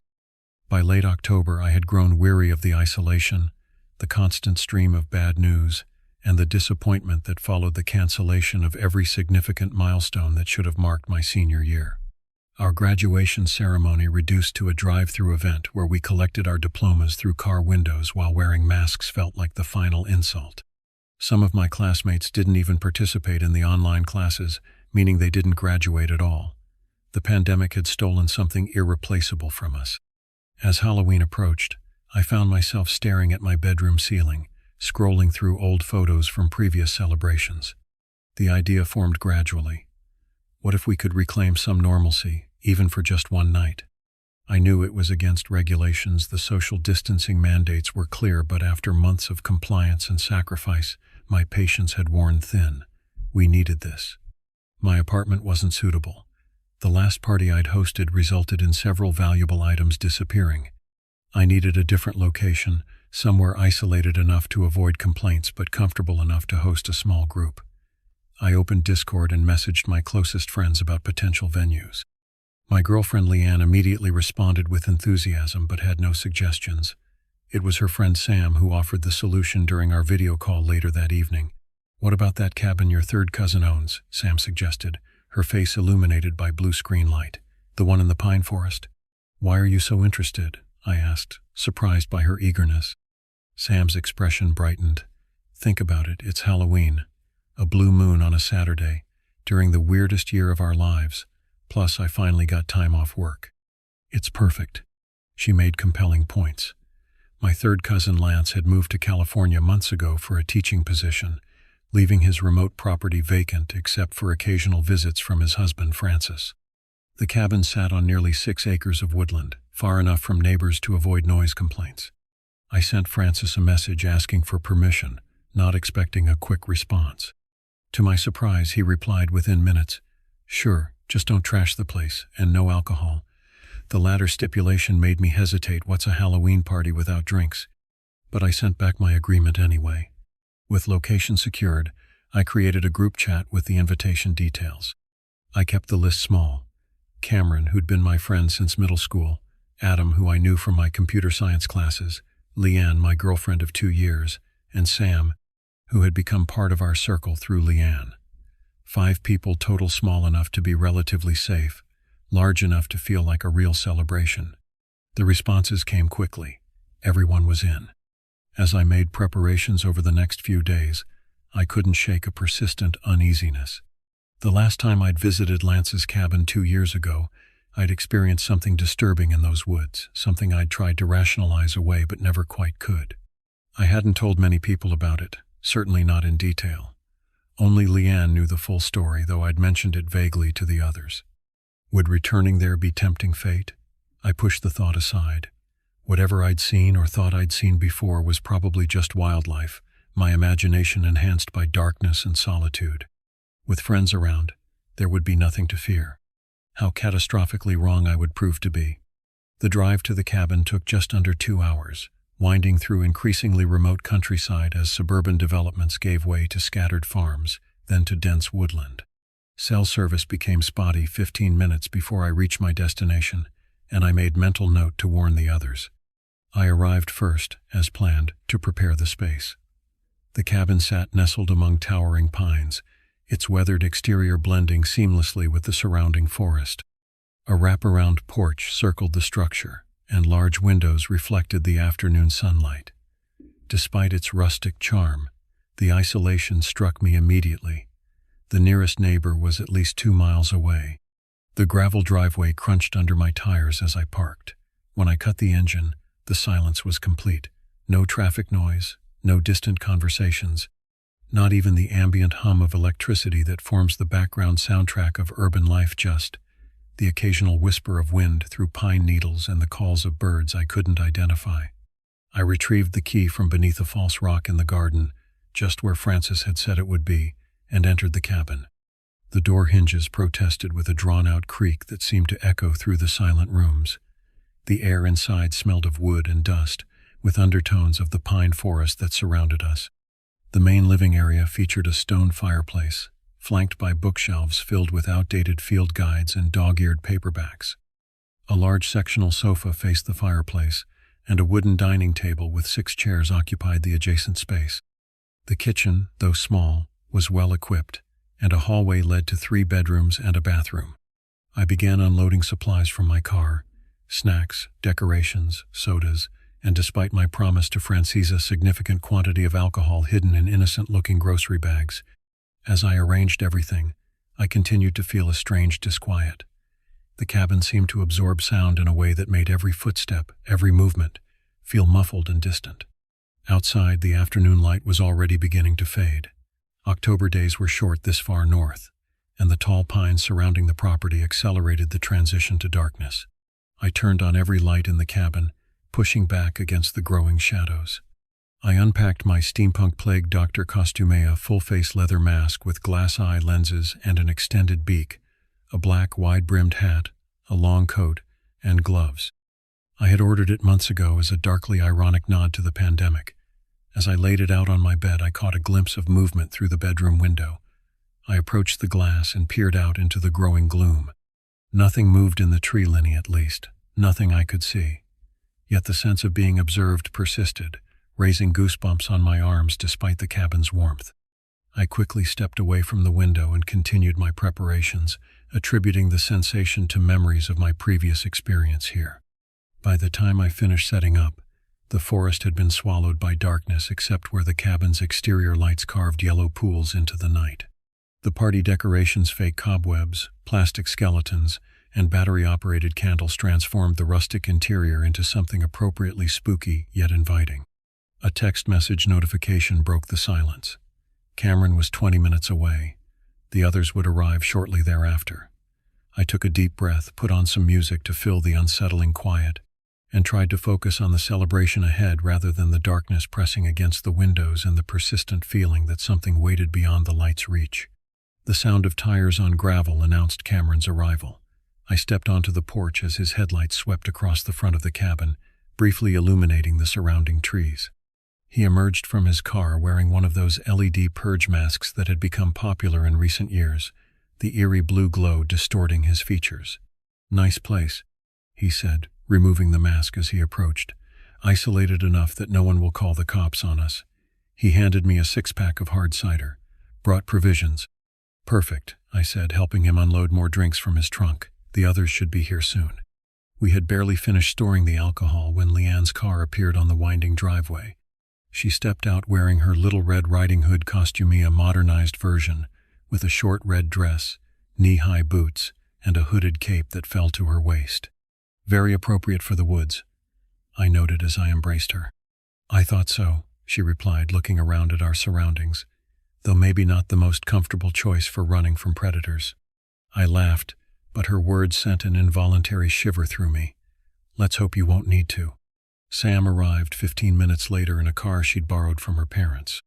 Her anime cat girl costume complete with ears, tail, and painted whiskers seemed jarringly childish compared to the imposing darkness of the forest around us. "This place is amazing," she exclaimed, spinning in a circle to take in the cabin and surrounding woods. "Exactly how I imagined it from your descriptions." Adam was the last to arrive, pulling up in his pickup truck just after sunset. His zombie soldier costume was impressively detailed, with tattered military fatigues and professionally applied makeup that made his skin appear decayed.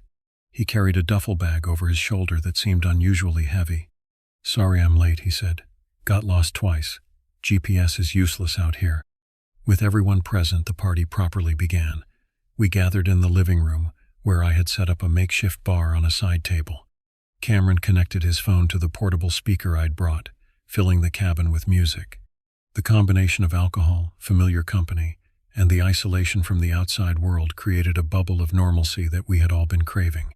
As the evening progressed, we played drinking games, shared stories, and allowed ourselves to forget temporarily about the chaos of the outside world.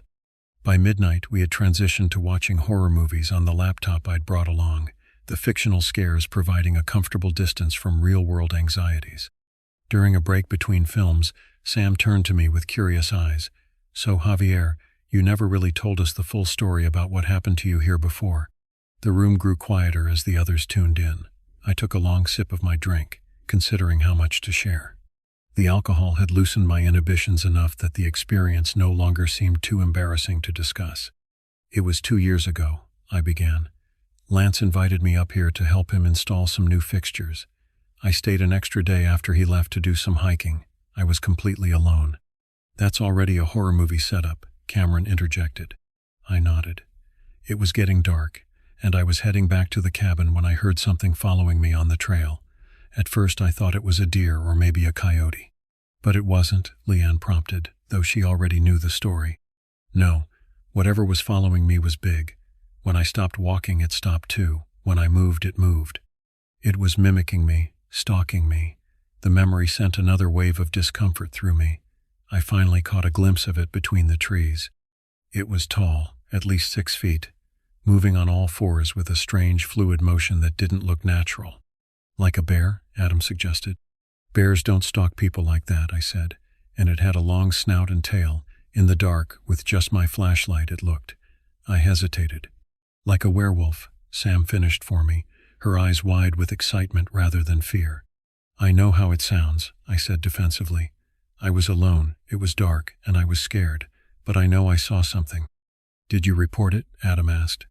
"To who? The forest ranger?" "Excuse me, I'd like to report a werewolf sighting." I shook my head. I convinced myself it was just a wolf or a coyote, maybe a mountain lion, and my imagination filled in the rest. "But you don't really believe that," Sam pressed. I met her gaze. "I don't know what I saw," I admitted, "but whatever it wasn't a normal animal." The conversation shifted to other topics as we started the next movie, but I noticed Sam's thoughtful expression. She kept glancing toward the windows, where our reflections were superimposed over the impenetrable darkness outside. The horror movie marathon continued past 2 a.m., our nerves frayed by fictional terrors while real darkness pressed against the cabin windows. We had progressed from beer and cider to stronger drinks, and the combination of alcohol and adrenaline from jump scares had created a peculiar atmosphere, half giddy, half tense. During a particularly gruesome scene in the third Saw film, Sam abruptly stood up. "I need some air," she announced, stretching dramatically. "There's plenty of it on the porch," I suggested, not taking my eyes off the screen. "No, I mean real air, forest air." She moved toward the door, grabbing her jacket. "Plus, it's a blue moon on Halloween. When else will I get a chance to experience that?" Leanne sat forward. "You're not going out there alone, are you?" "It's just woods," Sam replied with exaggerated casualness that didn't quite mask her excitement. "Besides, I want to see if I can spot Javier's werewolf." I turned to her then, alarmed by the recklessness in her voice. "That's a terrible idea. It's past 2 in the morning, we've been drinking, and it's easy to get lost out there." "I'm not going far," she insisted, "just down the driveway a bit." "The last time I was here," I said firmly, "I encountered something dangerous. I wasn't making that up for entertainment." Sam rolled her eyes. "It was probably just a big dog." "It wasn't a dog." My voice came out sharper than intended. "Look, if you want to go wandering around in the dark forest by yourself, Be my guest. But if you get attacked or lost, don't expect me to come running after you." I had hoped to scare her into staying, but Sam's expression only brightened with challenge. "Fine. I'll be back in 15 minutes. With that, she slipped out the door before anyone could stop her. We returned our attention to the movie, but my focus was broken. Every few minutes I glanced toward the door, expecting Sam to return with her adventure aborted. When 10 minutes passed with no sign of her, uneasiness began to build in my stomach. "She should have been back by now," Leanne said, voicing my concerns. She moved to the window, trying to peer into the darkness. "I can't see anything out there." "She's probably just trying to scare us," Cameron suggested, but his tone lacked conviction. Another 5 minutes passed, then 10. The movie ended, and still no Sam. "Something's wrong," Leanne said, reaching for her jacket. "We need to find her." Cameron nodded in agreement, already pulling on his shoes. Adam looked uncomfortable. "Maybe I should stay here in case she comes back." Under normal circumstances, I might have accused him of cowardice, but his suggestion was practical. "Good idea. If we all go searching and she returns to an empty cabin, she'll think we abandoned her." "Take this," Adam said, reaching into his duffel bag and pulling out a hunting rifle that instantly silenced the room. "Why did you bring that?" I asked, startled. "I always bring protection when I go to remote areas," he replied with a shrug, "but I think you should take it." I hesitated before declining. "No, you keep it here. We'll take flashlights." I didn't mention that my hands were shaking too much to trust myself with a firearm.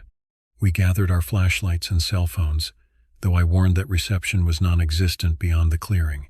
I put on my plague doctor mask for warmth. Its leather would shield my face from branches, while Cameron donned his purge mask with its built-in light. Leanne pulled up her red hood. Before stepping outside, I turned to Adam. "If we're not back in an hour, call for help." I didn't specify what kind of help might be available in these remote woods, and he didn't ask. The night air hit us with shocking coldness after the cabin's warmth. Our breath formed clouds in the beam of our flashlights. The moon, full and tinged slightly blue as promised, provided minimal illumination through the dense canopy. "Sam," Leanne called, her voice seeming small against the vastness of the forest. We moved down the gravel driveway, calling periodically and sweeping our lights across the underbrush. The further we went from the cabin, the more oppressive the silence became, broken only by our footsteps and calls. The forest seemed to absorb sound in an unnatural way, as if it were listening, waiting. "I don't like this," Cameron muttered after we'd walked about a quarter mile. Neither did I, but I kept that thought to myself. Instead, I focused on scanning the woods for any sign of movement, any flash of Sam's reflective costume elements. Then I heard a soft rustling to our right, just beyond the reach of our flashlights. "Did you hear that?" I whispered, directing my flashlight toward the sound. Cameron nodded, the blue glow of his mask making his gesture ghostly. "Could be Sam." "Sam," Leanne called again, louder this time. "This isn't funny anymore." No response came, but the rustling continued, moving parallel to us. Something was keeping pace with our progress down the road.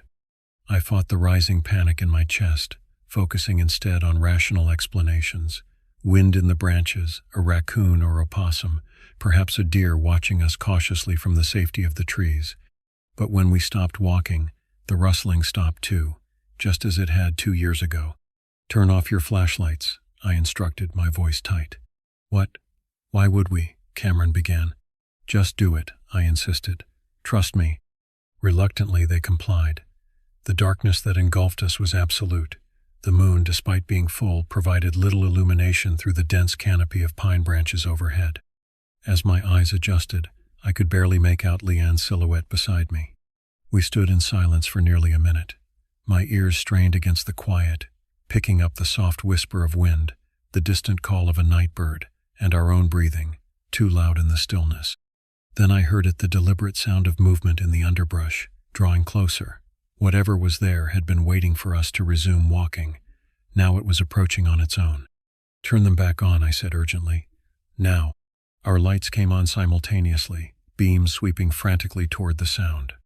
For a split second, I caught a glimpse of something retreating into the deeper shadows, something low to the ground but substantial, moving with unsettling speed and purpose.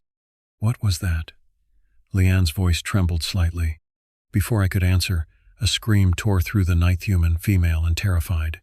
It came from somewhere ahead of us, deeper into the woods beyond the road. Sam. Leanne bolted toward the sound, her red cape fluttering behind her like a warning flag. Wait, I called, but she was already plunging into the trees. Cameron and I had no choice but to follow, our flashlights bouncing wildly as we ran, creating a disorienting strobe effect among the pines. We crashed through underbrush, guided only by Leanne's bobbing flashlight ahead and the direction from which we'd heard the scream. Branches clawed at our clothes, roots threatened to trip us with every step, and the darkness seemed to push against us with physical force. Leanne, slow down, I called, gasping for breath. The plague doctor mask made breathing difficult as I ran, but I dared not remove it. The glass eye lenses were the only thing protecting my vision from whipping branches. Suddenly, Leanne's light stopped moving. We caught up to find her standing rigid, her beam fixed on a small clearing ahead. In the center stood Sam, her costume torn and dirty, her painted whiskers smeared by tears or sweat.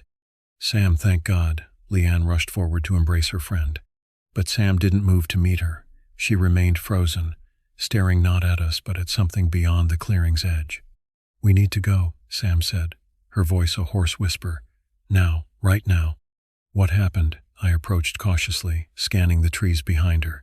Did you fall? Are you hurt? I saw it, she said, finally looking at me.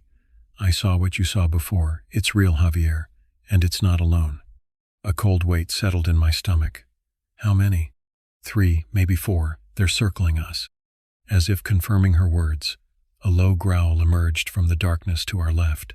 It was joined by another from behind us, then a third from the right. The sounds were unlike anything I'd heard before, not quite wolf, not quite bear, carrying harmonics that seemed almost human yet fundamentally wrong. We instinctively moved closer together, forming a tight cluster with our flashlights pointing outward.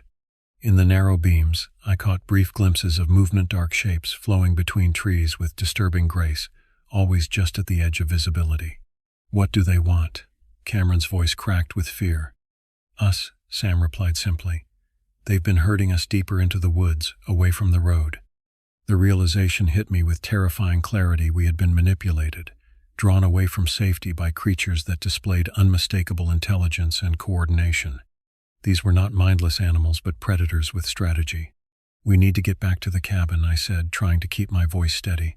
Stay together, move slowly toward the road. Don't run, that's what they want. As we began to edge backward, one of the creatures moved into the periphery of my flashlight beam.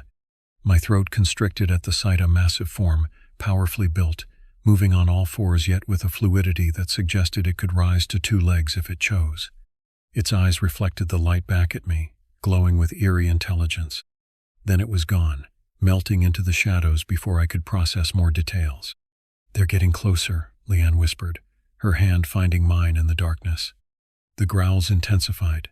Now coming from all directions, we were surrounded. Our flashlights, once seeming powerful against the night, now revealed only tantalizing glimpses of our stalkers, never enough to fully comprehend what we were facing. On 3, I said, my decision made. We run, straight through the gap between those 2 pines. Ready? 1, 2. The world exploded with sound before I could say 3. The thunderous crack of a gunshot reverberated through the forest, temporarily silencing everything, the growls, the rustling, even the night insects. We froze, startled by the unexpected intervention. A second shot followed, this one closer, deliberately fired into the air rather than at any target. The sound came from the direction of the road, where a flashlight beam stronger than ours now swept through the trees. Javier, Leanne, Adam's voice called out. Cameron, Sam, where are you? Here, we shouted in unison, our voices breaking with relief. The growls resumed, but more distant now, retreating from the new threat. We took advantage of the distraction, moving quickly toward Adam's voice and light. When we emerged onto the gravel road, I nearly collapsed with relief. Adam stood there, rifle held competently against his shoulder, scanning the tree line. I heard screaming, he explained, not taking his eyes from the forest. When you didn't come back, I got worried. Thank God you came, Cameron said, bending over with his hands on his knees as he caught his breath.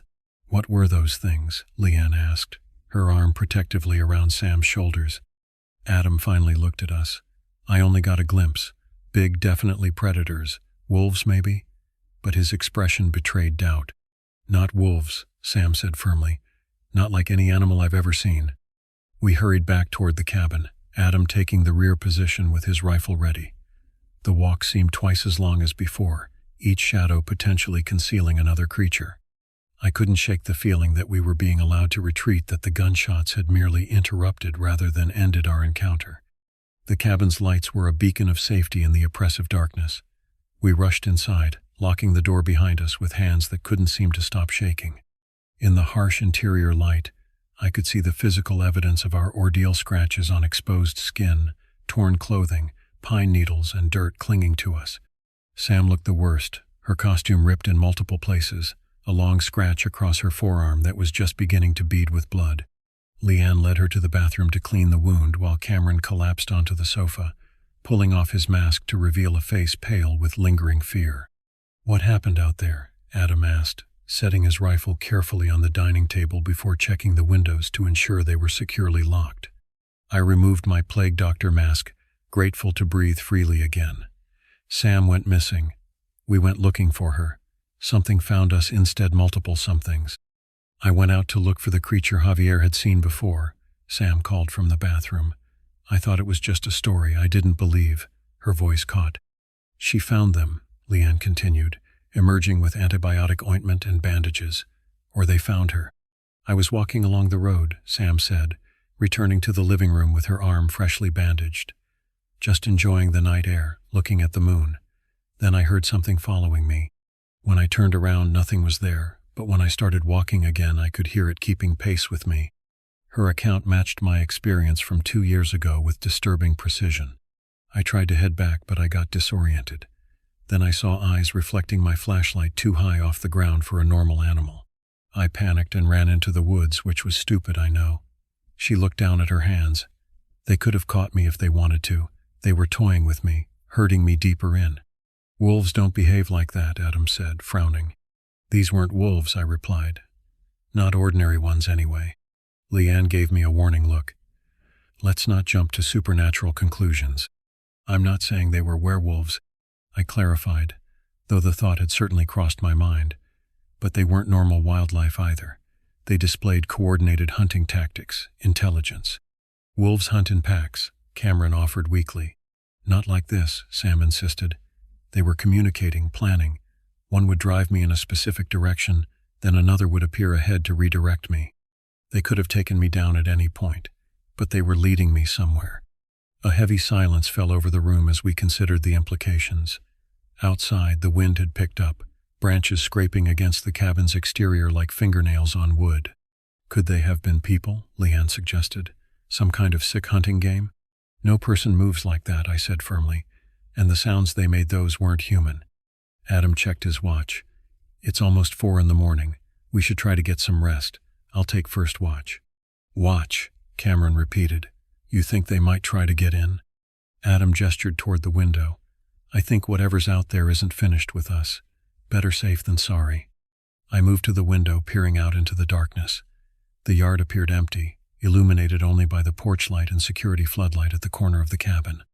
Beyond that, the forest was an impenetrable wall of shadow. But as I watched, I caught a flicker of movement at the tree line, something large shifting position, watching the cabin. Then another movement to its right, and another to the left. They were still out there, surrounding us, waiting. We established a rotation of lookouts: Adam first, then me, followed by Cameron, with the women exempt due to Sam's injury and Leanne's insistence on tending to her. I tried to sleep during my off hours, but managed only a fitful doze punctuated by startling awake at every creak of the cabin's timbers. When Adam woke me for my shift at 5:30 a.m., the first hints of dawn had begun to lighten the eastern sky. I took up position in the living room, rifle across my lap as Adam had shown me how to hold it. I had never fired a gun before, but Adam had given me basic instructions: safety off, aim, squeeze the trigger gradually rather than pulling it suddenly. The pre-dawn hours passed with excruciating slowness. Every shadow seemed to move, every sound outside potentially signaling an approach. Twice I rose to check the windows, convinced I had seen movement, only to find nothing definitive, just the forest, gradually becoming visible as darkness retreated. By 7 a.m., Sunlight filtered through the trees, revealing a landscape transformed by morning frost. The clearing around the cabin sparkled with ice crystals, beautiful and serene. It seemed impossible that the same peaceful setting had harbored such terror hours before. I woke Cameron for his shift, then joined Leanne in the kitchen where she was brewing coffee. She looked exhausted, dark circles beneath her eyes suggesting she'd gotten no more sleep than I had. "How's Sam?" I asked, keeping my voice low.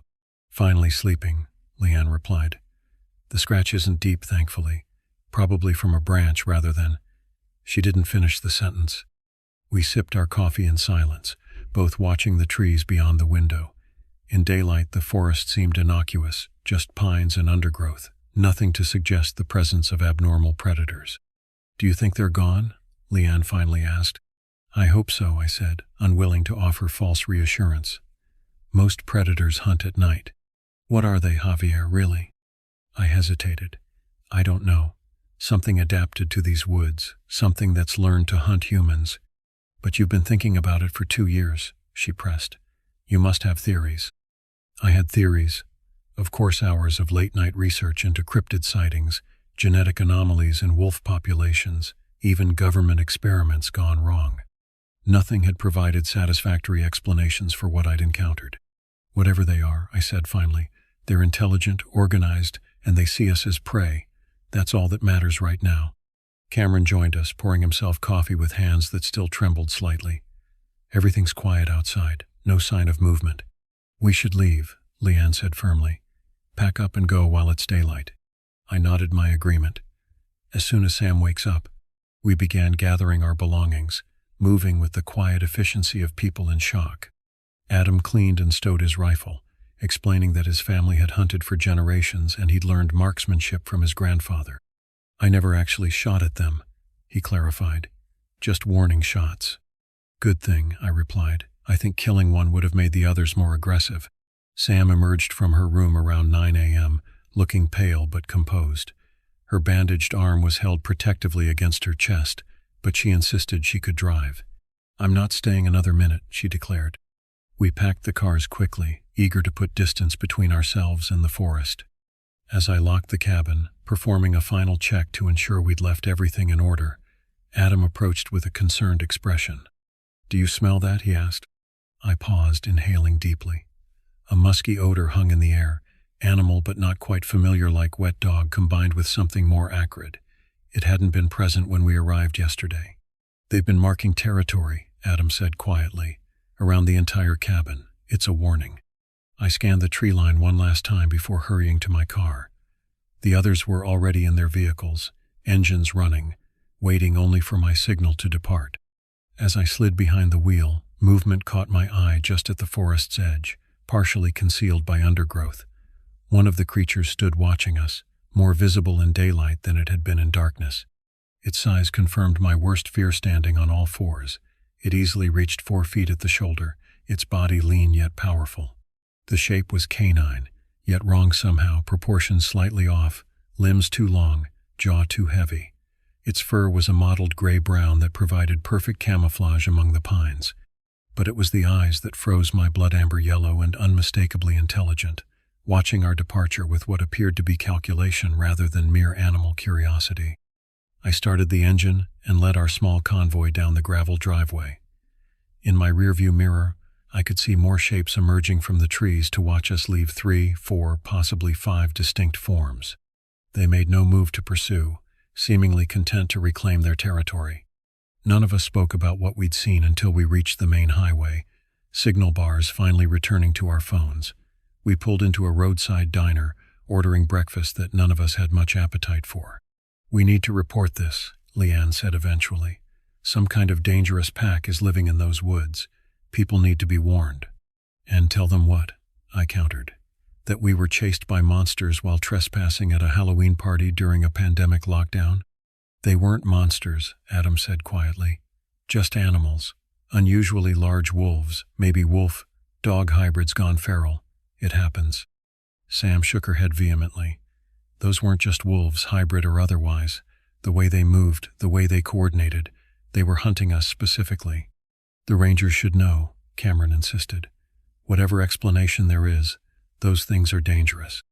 In the end, we compromised. Adam called the Regional Forest Service office, reporting a sighting of unusually large predators near the cabin's coordinates. He described them as possible wolf-dog hybrids, aggressive but avoiding direct confrontation. The ranger who took the call seemed concerned but not alarmed, promising to send someone to investigate. None of us mentioned the intelligence we'd witnessed, the deliberate herding tactics, or the impossible size and proportions. Some details seemed too fantastical to share, too likely to undermine the credibility of our warning. As we prepared to go our separate ways, a subdued mood settled over our group. The shared experience had changed something between us, created a bond of survival but also of doubt and unanswered questions. "What happens now?" Sam asked, her injured arm cradled against her chest. "We go home," I said. "We try to make sense of what happened." But I knew, as I suspect we all did, that some experiences resist rational explanation. The creatures in those woods existed in a category beyond our comfortable understanding of the natural world, not supernatural perhaps, but certainly not normal. And I knew with cold certainty that they remained there still, controlling their territory, hunting with intelligence that no wild animal should possess, waiting for the next humans foolish enough to venture into their domain. The drive home passed in a blur of fatigue and lingering adrenaline. Every dark shape along the highway made my heart rate spike, though rational thought insisted the creatures couldn't have followed us this far. By the time I reached my apartment, exhaustion had overwhelmed fear, and I collapsed into bed fully clothed. Dreams came immediately, vivid and disturbing, running through endless woods, pursued by shadows that moved with terrible purpose. In the dream, I could hear their communication, not in growls but in something more complex, almost linguistic in its patterns. I woke gasping, sheets twisted around me, the afternoon sun streaming through blinds I'd forgotten to close. Over the next few days, our group maintained constant contact through texts and calls, sharing nightmares, comparing details we remembered, searching for explanations that might restore our sense of a rational world. Cameron found news reports from previous yearshikers gone missing in those same woods, bodies never recovered despite extensive searches. Adam researched wolf behaviors and concluded nothing matched what we'd encountered. Leanne spoke with a biology professor at her university who suggested some form of canine gigantism combined with unusual pack dynamics, but even she admitted the explanation felt inadequate. Sam's scratch became infected despite proper care, requiring antibiotics and leaving a scar that she showed me via video call, 3 parallel lines that the doctor had attributed to a branch but that we both knew came from something else entirely. A week after Halloween, I received a call from Francis, my cousin's husband. "Hey, thanks for cleaning up so well," he began casually. "Lance might head up there next weekend if you want to join him." My throat constricted at the thought. "I think I'll pass this time." "Everything okay? You sound strange." I hesitated, unsure how much to share. "Francis, has Lance ever mentioned seeing anything unusual in those woods? Any weird animals?" A pause, too long to be meaningless. "Why do you ask?" "We saw something while we were there. Several somethings, actually. Large predators moving in coordinated patterns." Another silence. Then, "Lance doesn't go into those woods after dark. Never has. Says it doesn't feel right." "And you never asked why?" "Some things are better left unquestioned," Francis replied, his tone suddenly serious. "The cabin's been in his family for generations. His grandfather used to say the forest had its own guardians, neither good nor evil, just territorial."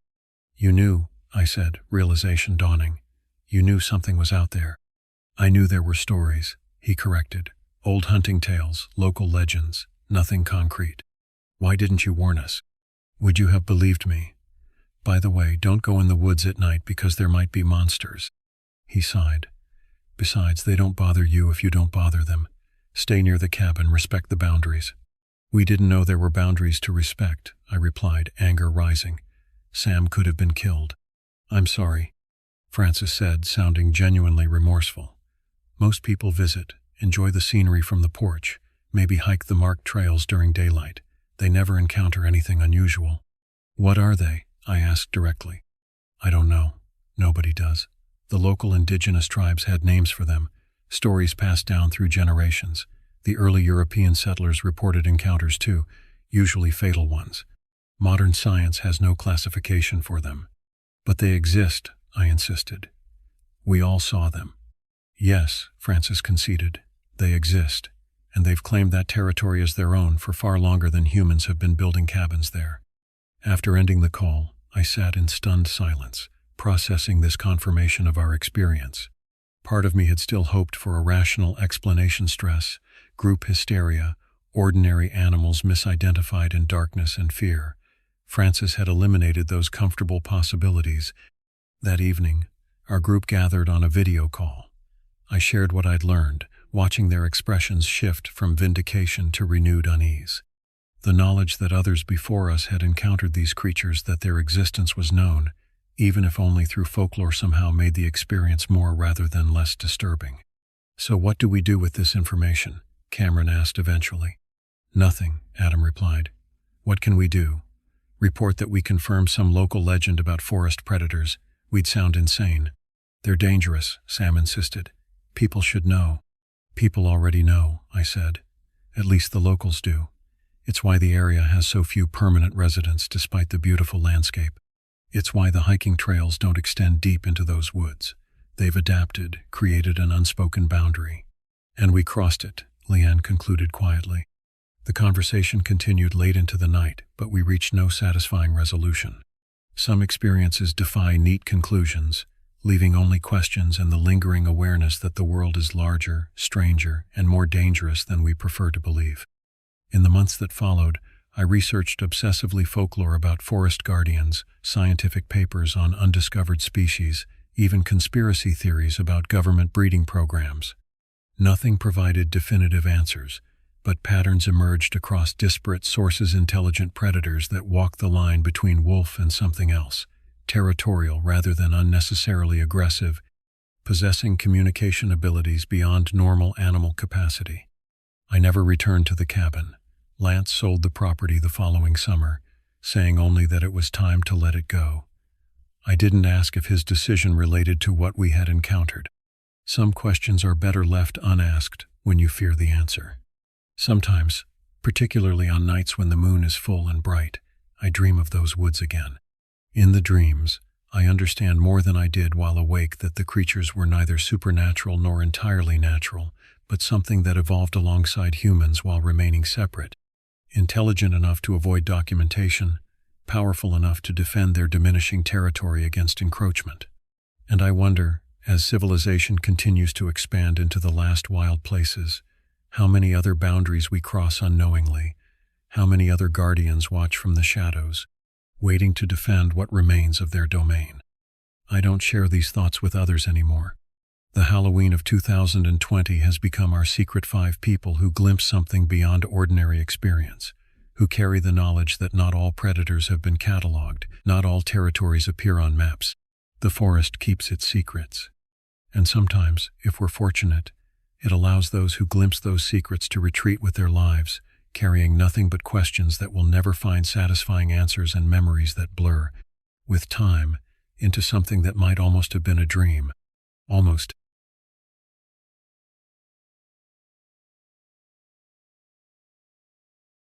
This is an encounter I experienced back in the winter of 2013. My parents had just purchased a secluded cabin in the eastern Appalachian Mountains, seeking solitude after decades of urban life. The property sprawled across 7 acres of densely wooded terrain, with a winding gravel driveway that stretched nearly a mile from what locals generously called the main road. Our nearest neighbor lived approximately 2 miles away as a crow would fly, but almost 5 miles by the actual mountain roads. The cabin itself was a sturdy 2-story structure perched on the northern slope of the mountain, with large windows designed to capture the breathtaking valley views. During daylight hours, the panorama was indeed magnificent. As night fell, however, those same windows transformed into black mirrors reflecting only the interior lights, while the surrounding forest disappeared into absolute darkness. My parents had begun the arduous process of relocating from their suburban home. They planned to make several trips to transport their belongings rather than hiring professional movers, partly to save money and partly because the remote location made larger moving trucks impractical on the narrow mountain roads. By mid-January, they had completed about half the move. My father needed to return to the city to finalize some paperwork with his former employer and collect the remaining essentials they'd need for the winter months. My mother had intended to accompany him, but I volunteered to stay at the cabin instead. I was 28 then, between jobs, and thought the solitude might help me reflect on my next career move. "Call us if anything comes up," my father said as he prepared to leave. "Cell reception is spotty, but the landline should work fine. I'll be back tomorrow evening," my mother added, embracing me before following my father to their truck. "There's plenty of food in the freezer. Just be careful with the generator if the power goes out." I waved from the porch as their headlights disappeared down the winding driveway, watching until the rumble of their engine faded into silence. That was when the true weight of the isolation first settled over me. The wind whispered through the bare tree branches, and somewhere in the distance, an owl called into the gathering dusk. I stepped back inside, securing the deadbolt with an instinctive twist. The evening passed uneventfully. I heated a frozen lasagna, browsed through some old magazines my parents had brought, and eventually settled on the living room couch with my laptop to watch a downloaded movie since the internet connection hadn't yet been established. The cabin's heating system functioned efficiently, but I still maintained a fire in the wood stove more for the comforting ambiance than actual warmth. By 11 o'clock, exhaustion began to overwhelm me. The physical labor of helping my parents move boxes earlier that day, combined with the mountain elevation, left me ready for sleep. I secured the fire screen in front of the dying embers, checked that all doors were locked, and retreated to the first-floor guest bedroom where I'd temporarily set up residence. The room felt particularly peaceful. Moonlight filtered through thin curtains, casting silvery patterns across the simple furnishings. I changed into flannel pajamas, grateful for their warmth, and slipped beneath the heavy quilts. The unfamiliar creaks and settling noises of the cabin briefly kept me alert, but soon my consciousness began to drift. The first knock jolted me from deep sleep. My eyes snapped open as I struggled to orient myself in the unfamiliar darkness. The bedside clock glowed 1:17 a.m. in harsh red digits. I remained motionless, ears straining, wondering if I'd dreamed the sound. Then it came again, 3 distinct knocks against the front door's glass panel, deliberate, forceful, unmistakable. My mind raced through possibilities. My parents returning unexpectedly, a neighbor with an emergency, but I hadn't heard a car approach, and visitors would surely call ahead given our remote location. The driveway's loose gravel announced vehicles well before they reached the house, and I'd heard nothing. The third series of knocks exceeded the previous in intensity, as though an impatient fist was demanding entry. The sound echoed through the cabin with alarming clarity. I sat upright, heart hammering against my ribs as fear crystallized into certainty. Someone was at the door, and they shouldn't be. I reached for my phone but found no signal. The mountainous terrain blocked reception in my bedroom. The landline sat in the kitchen, requiring me to cross the main living area with its wall of windows facing the front porch. The thought of moving into visibility made my throat constrict with terror. Silence followed the third knock. I waited, lungs burning from held breath, listening for footsteps on the wooden porch, for the metallic sound of someone testing the doorknob. Nothing came except the house's ordinary nighttime sounds, the refrigerator's hum, the occasional crack from the cooling wood stove. 5 minutes passed according to the glowing bedside clock, then 10. My rational mind began suggesting explanations. A falling branch, an animal, the house settling and changing temperatures. Yet none could account for the deliberate, rhythmic quality of those knocks. I finally gathered enough courage to slide from beneath the covers. The floorboards creaked beneath my weight as I moved to the bedroom door, easing it open just enough to peer down the hallway toward the living room. Moonlight spilled through the front door's glass panels, illuminating a portion of the entryway. No shadows moved across the silvery light. No figure stood visible against the glass. With trembling fingers, I reached for the baseball bat my father had left propped in the corner, a precaution he'd insisted upon that now seemed desperately inadequate. I crept forward, each step carefully placed to minimize noise.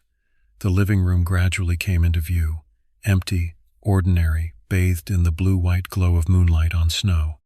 I approached the front door, bat gripped tightly, and positioned myself to the side of the glass panels where I could glimpse the porch without being immediately visible.